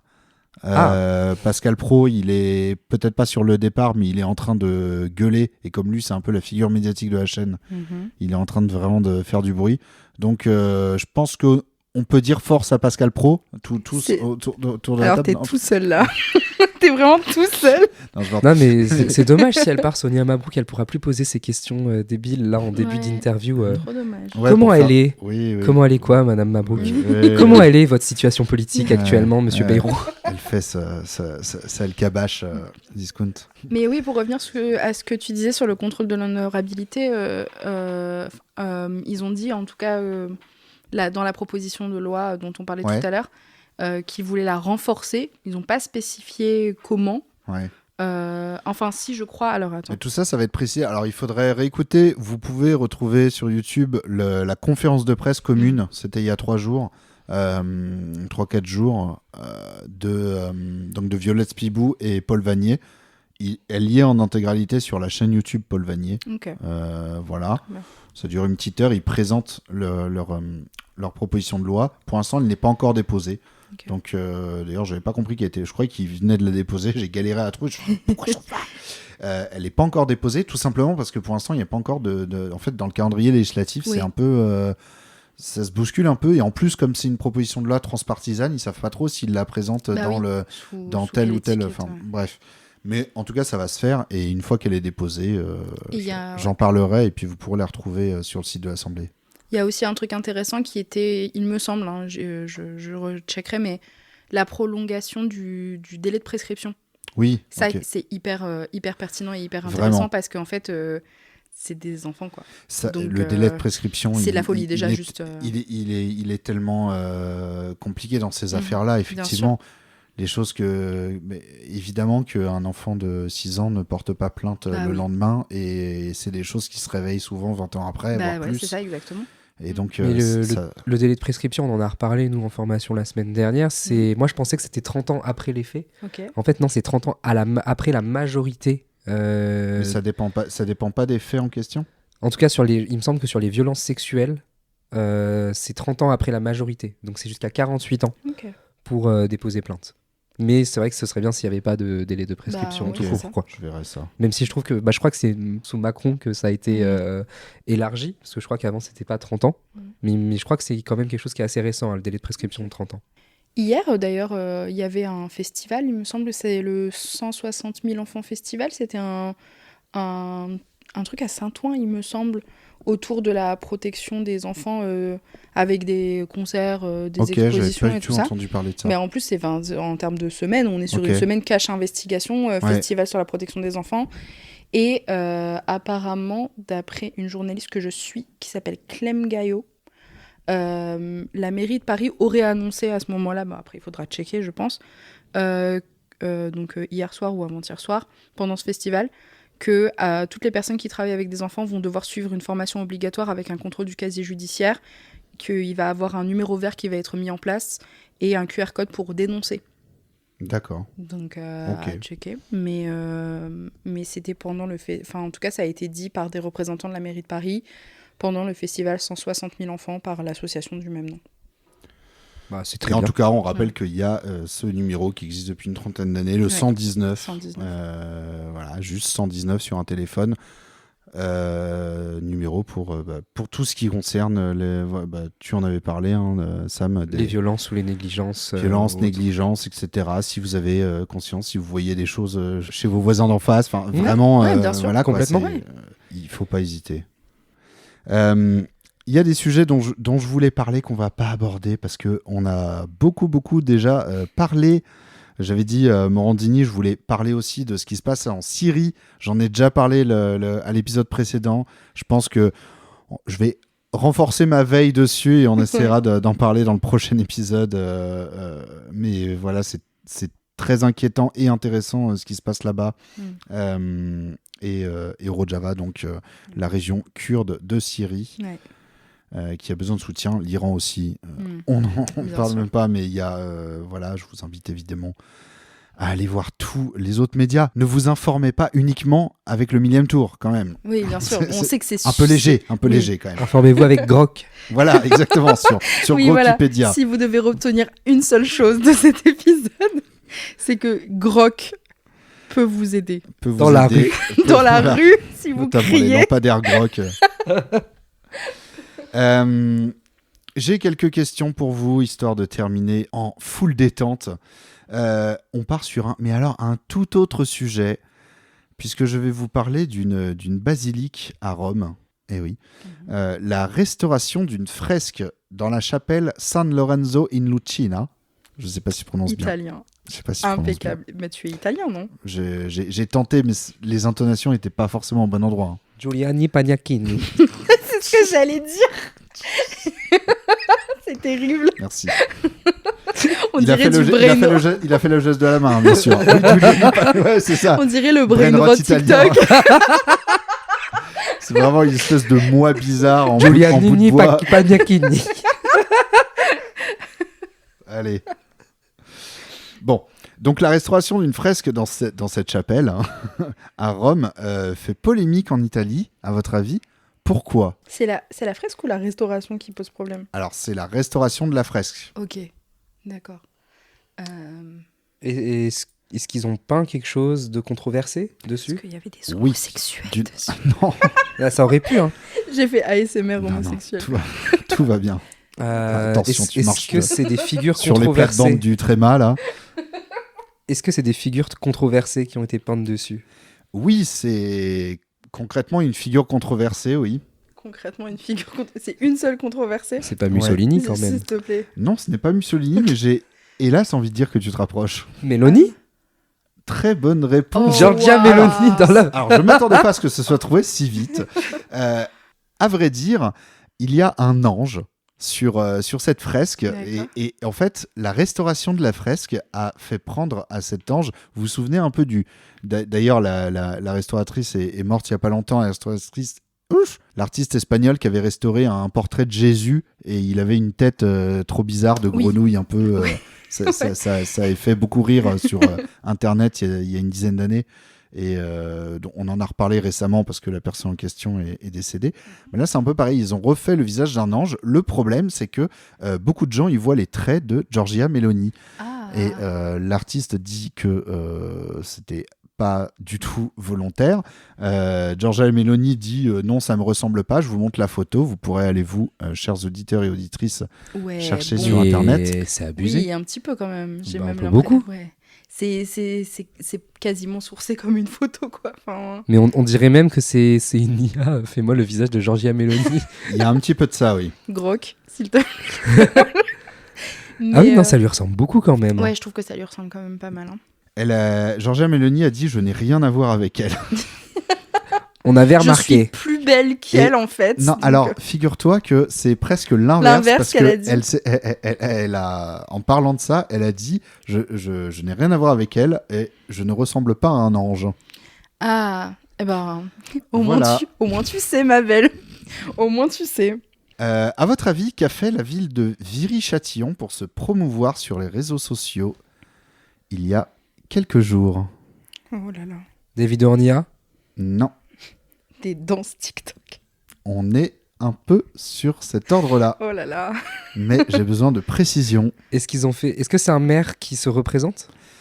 Alors, en l'occurrence, c'est la ville de Viry-Châtillon. Donc, je ne sais pas si ça a peut-être quelque chose à voir avec les municipales et le fait qu'il y ait une équipe, mais c'est l'équipe municipale de la mairie de Viry-Châtillon. Parce que moi là, tu me parles de mairie, de. Je pense que com c'est et les tout. employés de mairie, en fait. Ouais, Oui, moi. c'est les jeunes qui... Enfin, c'est les jeunes, c'est toujours pas des des jeunes. jeunes. C'est pas des jeunes. C'est des gens qui travaillent à la communication de la ville, j'imagine. En tout cas, c'est les gens qui travaillent à la mairie Ouais, ok. et l'idée a dû être Un mise challenge- par... un challenge Parce que moi, je sais TikTok. pas pourquoi c'est passé par ma tête. Je crois que tu vois de quelle vidéo je vais parler, mais Pas les du tout. vidéos des dames qui filment le maire de Montreuil et qui lui chantent des chansons à Oui, chaque oui, fois. bien sûr, bien sûr. Monsieur le maire de Je Montreuil. dis à chaque fois, une fois. Il y a eu 2 vidéos, Ah, hein, il y c'est a beaucoup. deux, Il y en a 2. d'accord. Hein, Donc, c'est beaucoup. à chaque fois, ça à marche. Non, ce n'est pas ça, non. Non, c'est quelque chose de vraiment mis en scène pour le Donc coup. on se rapproche avec de la danse TikTok. Oh là là. Effectivement, les employés de la mairie de Viry-Châtillon. Donc Viry-Châtillon, c'est dans l'Essonne, hein, pour vous situer un Oui. petit peu. C'est pas très loin d'Evry. 9-1. Voilà. Donc ces employés-là se sont filmés effectivement pour une vidéo diffusée sur TikTok. Effectivement, ils sont en train de danser, donc vous êtes sur une bonne voie. Mais j'ai besoin d'une précision. Est-ce que c'est une danse actuelle ou c'est un truc genre atrocement vieux? Tu serais pas sur la bonne voie, Chérine? Est-ce que c'est le floss de Fortnite? Est-ce que c'est le Harlem Shake? Très bonne réponse. Mais Pas en 2026, enfin. Eh bien, si. En immense Non. 2026. En immense. Oh non, mais tu sais, mais j'ai dit ça enfin, j'ai vraiment dit ça plus pour être drôle que pour pouvoir répondre à la question premier degré. Ça a buzzé. Ça a Alors, buzzé. Ça Ça a a un petit peu buzzé. buzzé forcément parce que ça fait marrer les gens. J'ai l'impression que le but est un peu volontaire. Genre, il y a vraiment un truc un peu Ouais. ironique et volontaire d'avoir fait ça en sachant pertinemment que c'est vraiment plus du tout la mode de ça, vraiment, depuis très longtemps. Bah, si c'est ça, c'est génie. Enfin, c'est du génie d'avoir fait ça parce qu'ils auraient très bien pu faire un truc sur Sabrina Carpenter et tout le monde aurait dit bon. Ouais. allez. Ou sur K-pop Demon Hunt. Oui, oui, par exemple, Golden. J'essaie de retrouver la vidéo. Ah, voilà. Bah, c'est la dernière. Comme d'habitude, le millième tour est toujours très visuel. Hein. Oui. Voilà. Oh là là. Ça a été posté il y a 2 jours. Hein. Déjà, la chanson, je l'avais pas entendue depuis. Oh là Voilà. là. Attends, Non, bon, mais je attends, vous montre non, quand même attends, le quand clip. s'il te plaît, en même entier. le drop, enfin, quand même. Il n'y a même Oh pas là de, là. il y a même pas de cut. C'est tout. Non, il n'y a Oh pas là de là. cut. C'est même pas dans les règles de l'art. 10 ans plus tard, les employés de C'est- non-mairie, non. C'est uniquement des quinquagénaires. Mais donc voilà, la description dit 10 ans plus tard, les employés de la mairie n'ont toujours pas guéri. Désolé, monsieur le maire. Donc voilà, c'est volontaire. Mais... Est-ce que c'est un rappel à. Enfin, peut-être qu'ils l'ont fait il y a 10 ans et que donc, du coup, c'est genre. Alors peut-être, mais en tout cas, ils n'ont pas joint la Ils ont- vidéo oui, qui donc lui du coup, aurait- dans ce cas-là, à la ça limite, aurait très pu bien être, ça aurait pu être marrant, mais Ouais. non. Mais c'est. Donc voilà. c'est N'hésitez super. pas, ça va peut-être revenir, le Harlem Ouais. Shake, la Viry-Châtillon, peut-être Ouais. qu'ils sont avant-gardistes sur ce rétro. Ouais. Ah mais oui, mais je viens de comprendre pourquoi ils ont fait ça. C'est la traîne de revenir en 2016. Moi, je vois beaucoup de choses sur les réseaux Oui, je vois sociaux. ça, mais pour les photos de nous. 2026, c'est le Mais- nouveau 2016. Ah. Oui, bah oui, c'est ça. C'est Oui, ça. Parce que moi, je me disais, c'était pas il y a 10 ans les municipales, c'était il y a 12 ans. Et en fait, Eh bien, peut-être. Mais alors, je pense que c'est par rapport Harlem à ça. Shake, Hein. c'était il y a 10 Est-ce ans. que Bah c'était- peut-être. Hein. Et le Plain King. Le Plain King. N'hésitez pas à faire revenir le Plain King. Le Harlem Shake, vidéo présentant un groupe de personnes. Ah, c'est un peu plus vieux. Hein. C'est plus vieux.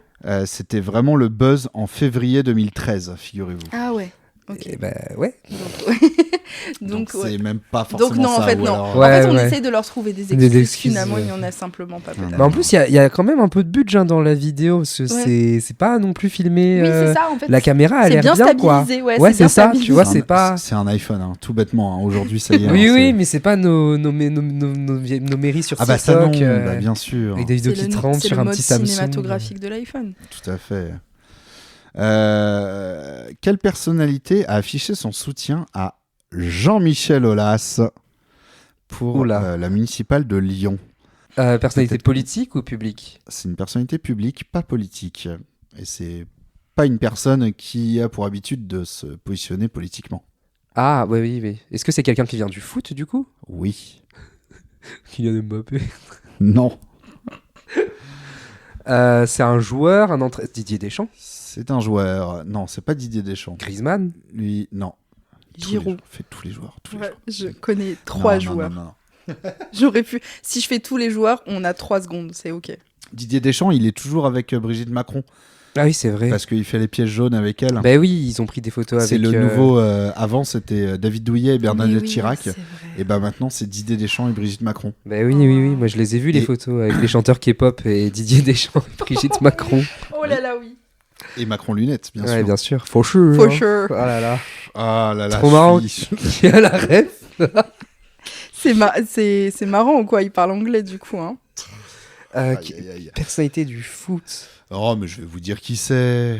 Voilà, vous êtes pas des footeux. Ah, pas énormes, du tout. J'ai Je l'impression. suis une ultra, moi. C'est Karim Benzema. Ah ouais. Ah ouais Et ouais. Ah ouais, parce que lui, je le connais normalement, Eh ça n'a oui. pas de sens. Non. Et si. Oh là là. Mais en fait, lui, il a dit c'est comme un père pour moi, etc. Parce qu'il a fait Bah, quand même une forcément. grosse partie de sa carrière et il a été formé à l'Olympique Lyonnais. C'est Et, comme un père pour moi, c'est tellement et donc audacieux. Jean-Michel Aulas, c'est l'ancien président qu'il a pris sous son aile et il lui a enregistré un petit message de soutien au moment qui a été diffusé à Jean-Michel Aulas au moment où il était interviewé sur le plateau de TF1, je crois, mais peut-être que je dis une bêtise. Il est tellement vieux, Jean-Michel Aulas. 76 notamment. ans. Oui. T'as dit 60. Ouais. Moi, parce que quand t'as dit il est tellement vieux, je pensais qu'il avait presque 100 ans. Mais... Oui, non, Non, quand même pas. Oui, mais il est vieux et c'est un homme de droite, donc il a l'air très vieux. Il a regarde. l'air plus vieux qu'il ne l'est. Quoi. Mais voilà, d'ailleurs, si il y a des auditeurs lyonnais, allez voter, s'il vous plaît. Je ne veux pas de Jean-Michel Aulas à Lyon Oui, s'il vous quand plaît. je rentre à Lyon. Et parlez-en à vos parents aussi et tout, là, parce que C'est- les gens, là, ils sont fous. Enfin, Ouais. vraiment, Votez ce que vous voulez, à gauche de préférence, mais ne votez pas pour Jean-Michel Aulas. Non, par pitié. Si vos parents ne veulent pas voter, prenez leur vote et allez voter. Exactement. Ouais. Non, Et- T'inquiète, je vais voter à droite. Procuration. Oui, procuration. Comme ça, tu passes ton dimanche tranquille. Ouais. Je vais y aller pour toi. Hein. Oui. Je fais une parenthèse, mine de rien, parce que du coup, c'est là où on voit aussi l'importance des municipales. À Lyon, je ne sais pas comment ça se passe pour l'élection du président de la métropole, mais je crois que c'est en étroit lien avec le résultat des municipales. Oui, bien sûr. Et donc, le foyer départemental de l'aide sociale à l'enfance dépend de la métropole, du budget de la métropole. D'accord. Donc, en fait, déjà, sous les écolos... Oui, parce que c'est un statut bizarre qui est une sorte de sous-département. Exactement, Ouais. ouais, la métropole, c'est Ouais. c'est ça. T'as pas de conseil départemental, C'est c'est ça. conseil métropolitain. Mais du coup, l'élection va avoir un impact sur le budget qui va être alloué Tout à fait. au social de manière générale, mais du coup aussi à la protection de l'enfance de Lyon. Et déjà qu'il n'y en avait pas beaucoup sous les écolos. Si c'est Jean-Michel Aulas Ouais. qui se présente, mine de rien, parce qu'on dit beaucoup c'est l'ancien président de l'OM, mais il se présente sous la bannière républicain/macroniste, tu vois, les deux cercles des enfers. Vraiment. Donc le budget pour du social, t'oublies. Donc allez Clair. voter, c'est Ouais, important. Oui. Inscrivez-vous sur les listes électorales, c'est cette semaine, la dernière semaine. C'est demain, je crois. Après, C'est demain- ouais, je crois, ouais, c'est non, le t'es pas 6, le 6, le max. Donc, C'est vendredi. Donc oui, Karim Benzema, Jean-Michel Aulas, qu'est-ce que je voulais dire? Oui, tu disais qu'il était très vieux. Alors j'en parle beaucoup trop souvent, mais parce que ça me tue. J'ai vu un article aujourd'hui à Créteil, le maire sortant, il se représente encore là pour un 9e mandat. 9 x 6, ça fait... Ça fait beaucoup, puisqu'il est arrivé en 77. 9 fois 6, ça fait trop. Ouais. ça fait Il est 54. arrivé en 1977 et en fait, Oh là là. j'avais même, en fait, donc c'est Laurent Catala qui est maire sans discontinuer depuis 1977. Et en fait, j'ai vu une photo à un meeting de lui là récemment. Et en fait, j'avais pas vu de photo récente de lui et je me suis dit non, vraiment trop vieux. Vraiment, faut arrêter. Oh là là. Bon. Oui. Non, mais pas un dernier. Non, mais pas le dernier mandat. Mais tu es vieux, monsieur. Il faut arrêter maintenant. On dirait Bouteflika. Oui, il y a un côté, ouais. Qui Ouais. voulait pas. À un moment, les Algériens, ils étaient convaincus qu'il était mort et qu'ils faisaient juste ce que Oui, le gouvernement faisait semblant. comme Jean-Paul II à l'époque. À l'époque, même quand on le voyait un peu agiter la main à la terrasse de la basilique Saint-Pierre, on se disait il y a peut-être C'est une marionnette. ficelle quelque part. C'est une marionnette. là. Non, mais là, à ce stade, c'est un peu trop là. J'aime bien quand même l'alternance dans les villes, etc. J'en parlais aussi avec des gens, justement dans le cadre d'une campagne municipale quelque part. Je disais, en fait, ça crée plein de problèmes, ce qu'on appelle les baronnies locales, vraiment le fait que des pouvoirs dans une ville, le pouvoir municipal, comme un peu tous les pouvoirs, mais ça pourrit à force. Et ça pourrit même quand c'est des villes de gauche. Ouais. Quand c'est des mairies de gauche avec des maires de gauche, enfin de gauche ou de droite, mais qui sont accrochés à leur siège depuis longtemps, il y a des habitudes qui se prennent, il y a des arrangements qui se font, et ça devient pourri, etc. Ouais. Et c'est vraiment essentiel, de préférence à gauche, mais c'est vraiment essentiel que ça tourne, quoi. Ouais, et quand je vois des villes comme ça, où il y a des gens qui s'accrochent comme si c'était... Ah oui, tu me montres une photo de Laurent Catala jeune, c'est ça? On dirait un peu une photo de serial killer aux États-Unis quand même. Ouais. Elle c'est- est en noir et blanc aussi, c'est important de le Ah, préciser. voilà, oui, exactement. vraiment, forcément. Oui. Donc voilà, donc votez au municipal, faites un peu bouger vos villes, c'est tellement essentiel. Ce qui se passe dans la ville, c'est plein de choses. C'est les écoles maternelles, les écoles primaires. Enfin, on parle de l'enfance. C'est les villes qui engagent. Les logements sociaux. Ouais, et c'est les logements sociaux, effectivement. Et c'est les villes qui engagent le personnel de périscolaire. Ouais. C'est-à-dire que c'est pas l'éducation nationale qui engage, c'est les communes. Donc c'est hyper important que on ait des équipes municipales aussi qui ne font pas n'importe quoi vis-à-vis de ça. Et puis mine de rien, par rapport aux élections nationales, etc., c'est en ayant aussi des collectivités et des communes un peu de gauche qu'aussi tu arrives à montrer concrètement aussi aux gens, qu'est-ce que ça fait d'avoir une ville un peu à gauche, etc. Tout à Les fait. effets que ça a et quels effets ça peut avoir ensuite Dans un au pays. niveau national, dans un Ouais, pays, ouais, exactement. Complètement. Donc, allons-y. J'ai une dernière question pour vous. La question bonus. À propos de qui Jordan Bardella a-t-il déclaré « Il n'est pas mon modèle Jean-Marie Le Pen. » Non. Est-ce que, du coup, j'espère que c'est une figure politique, sinon c'est un peu Oui, c'est bizarre. une figure Ouais, politique. ouais. Karim Benzema. Non. Bad Bunny. C'est pas Gabriel Attal quand Non. même. Ça, c'est son amoureux. S'il te plaît, Sam. Lance des rumeurs. Je rigole, bien sûr, je déteste ce chip. Ne mettez plus de pancarte Bardella et Gabriel Attal en Non, manif, s'il vous arrêtez plaît. avec les pancartes fausses relations homosexuelles entre Oui, s'il vous plaît. des politiciens pendant les manifs. On en a trop vu ça. Est-ce que c'est quelqu'un du RN déjà? Non. Ah, Ah. de Reconquête? Non plus. Macron. Non. Ouais, c'est parce que c'est pas son modèle là, donc. Est-ce que c'est quelqu'un qui sait, qui a déjà eu des mandats? Oui. Ok. Au niveau national, Au niveau national, oui. c'est Jacques Chirac. Mais. Non. Giscard d'Estaing. Non, non, non, non. T'as dit Sarko. Non. T'as dit mais t'as pas dit pour. Ouais, j'ai dit mais. Oui, mais pour le niveau national. Oui, au Ouais. niveau national, mais. Vous êtes trop focus. Ah, mais au niveau national d'un autre pays. Oui, Voilà, ok, d'accord. Ah, Ok. Poutine. Trump, c'est Donald Trump. let's go. Il a dit « Il n'est pas mon modèle ». Là, dans une interview récente, je crois que c'était sur BFM TV. Ok. Mais... Mais Et je vous pose la question parce que, depuis quelques jours, Trump, voilà. voilà. C'est assez. L'actu Trump, n'est-ce voilà. Et au point que même Jordan Bardella et le RN en général commencent à se dire Trump, c'est un peu touchy de dire ah ouais, super Trump en ce moment. C'est clairement impossible. Surtout dans la mesure où on a potentiellement des enjeux nationaux qui sont menacés par Trump, où il est dans un moment où il déteste la France et donc il nous met aussi des complications et des choses comme ça. Donc là en ce moment il y a un petit peu une petite musique au RN de oulala Trump je dénonce. Jordan Bardella a fait un discours au Parlement européen, il a retrouvé l'adresse et tout, il était au, J'allais dire, il était Parlement là. européen, il a fait un discours anti-Trump. C'est fou. Et je dis ça juste parce que donc il a dit il n'est pas mon modèle. J'ai retrouvé quand même quelques petites citations qui datent De pas d'il y a si longtemps. pas si longtemps, qui datent tout simplement d'il y a un an. Voilà, pêle-mêle, il avait dit Où trouve-t-il toute cette énergie? Bien sûr. déjà c'est vrai que je l'ai même pas noté, mais c'est évident. Et ça c'était vraiment il y a un mois.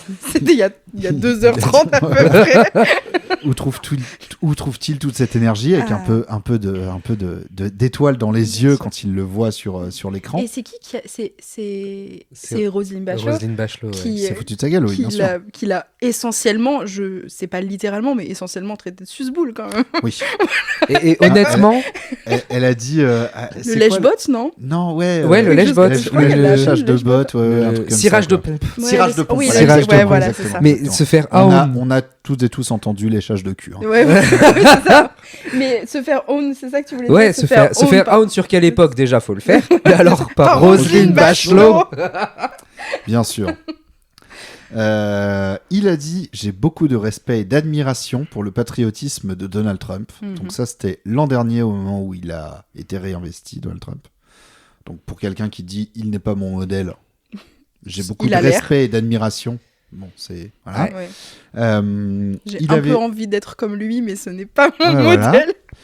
Jordan Bardella, il y a un an, à propos du retour à la Maison-Blanche de Trump, a dit que tout ça s'était construit sur la défense intransigeante de la liberté d'expression par opposition au conformisme médiatique. C'est très long. Il y a, Machallah, tu parles beaucoup.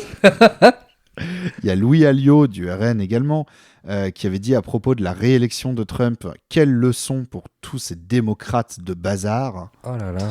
Attention à ton langage quand même, Oui. Louis Alliot. Oui, quand même.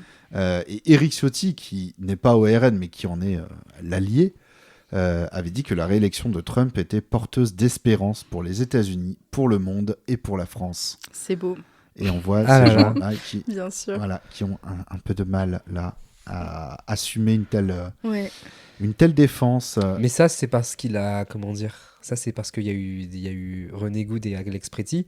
C'est parce que c'était des meurtres de personnes blanches. Blanche, ouais. En réalité, c'est même pas pour ça. Je Je te pense décevoir. aussi un petit peu. Je vais te décevoir. La vérité, c'est que c'est surtout des histoires de toutes les menaces qu'il fait à l'Europe Ouais, c'est vrai. et Oui. les droits de douane et le fait de menacer le Groenland, etc., etc.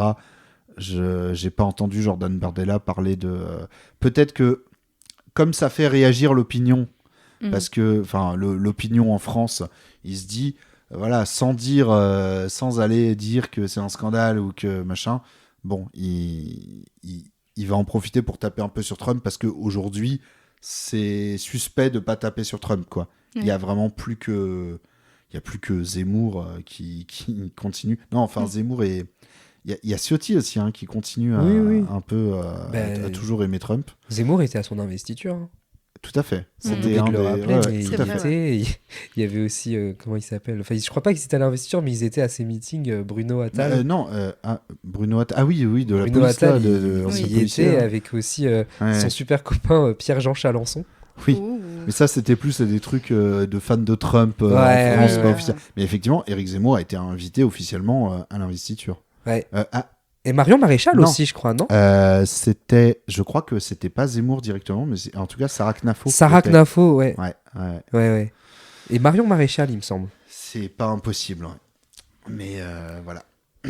Bon, Allez, on sur s'approche- cette on s'approche note positive. sur la Oui, mais on s'approche revient de la à ce qu'on fin. disait. En fait, là, c'est une bonne manière de finir parce qu'on revient sur le tout début où on était en train de parler de la différence entre la façon dont la France et les États-Unis agissaient. Ouais. En fait, là, c'est la même chose. Il dit que c'est pas son modèle parce qu'il veut pas. Oui, il dit que avoir c'est pas l'air son d'être un modèle, barbare. mais tous dans les les propos faits, et les programmes appuient le fait que si, c'est bel et bien son modèle. On y revient, on a fait le tour, c'est bon, on peut finir l'émission. La boucle est bouclée. Voilà, c'est ça. Magnifique. Le millième tour est touré. Et le millième tour a fini son Écoutez, un dernier petit tour de table pour éventuellement promouvoir quelque chose venant de vous ou pas. Quels sont les projets? Quelle est la vie, Chérine? Ouais, il y a des projets dont je peux pas parler qui vont bientôt sortir de mon côté. J'ai travaillé sur des beaux chantiers. Je suis à la recherche de chantiers. Donc, si vous cherchez une directrice artistique ou une graphiste, je suis disponible. L'Instagram en description, bien sûr, allez L'Instagram voir, est en c'est très joli. description. Merci beaucoup, c'est très gentil. Mais ouais, voilà, c'est ça. Ça arrive lourd, mais il y a des NDAs. C'est pas vrai. Je peux Je sais juste pas pas ce en que parler. c'est, NDAs. Je connais que Nicolas Dupont-Aignan. Pour moi, c'est ça que ça veut dire. Juste à l'américaine. J'ai juste voulu dire Nicolas Dupont-Aignan, mais à l'américaine, parce que je suis une américaine, on rappelle. Non, mais c'est... comment ça s'appelle en français C'est les clauses de confidentialité. de Ah, confidentialité, bien sûr, les clauses de bien sûr. confidentialité. Ouais, je c'est- suis bilingue, en fait. c'est ça le problème. Et donc, clause de confidentialité, je peux pas en parler, mais il y a des projets sur lesquels je suis qui sont sympas. Voilà. Sam, quand est-ce que tu deviens... Chroniqueur à part entière. Exactement. C'était ça ta question? Ouais, du millième tour? Non, c'est pas vrai. Je suis un pilier maintenant, attention. Là, On l'a dit hors antenne, je suis oui. un pilier de l'émission. Attention. C'est vrai. Non, moi, rien de particulier à promouvoir. Peut-être un podcast un jour, mais quand j'aurai le temps. Tiens donc. N'hésite pas si tu veux des conseils. Bien sûr. Bon, bah voilà. Quoi dire de plus Abonnez-vous sur Patreon. Ouais, bien sûr. Votez. Oui. Votez. Oui, Votez c'est- surtout. C'est encore plus important que l'abonnement sur Patreon. Oui. Donnez de la thune au Patreon et votez le même jour, peut-être, pour un max d'efficacité. Je Voilà, être un maximum à gauche Mais ça- une journée dans l'année. Ouais, c'est ça. Exactement. Gauche Et maxée. Et bah, merci à vous d'avoir écouté. Merci à vous deux d'être venus dans l'émission. Merci pour l'invitation. Merci à toi. Oui. Et à bientôt. Au revoir. Au revoir. Bye.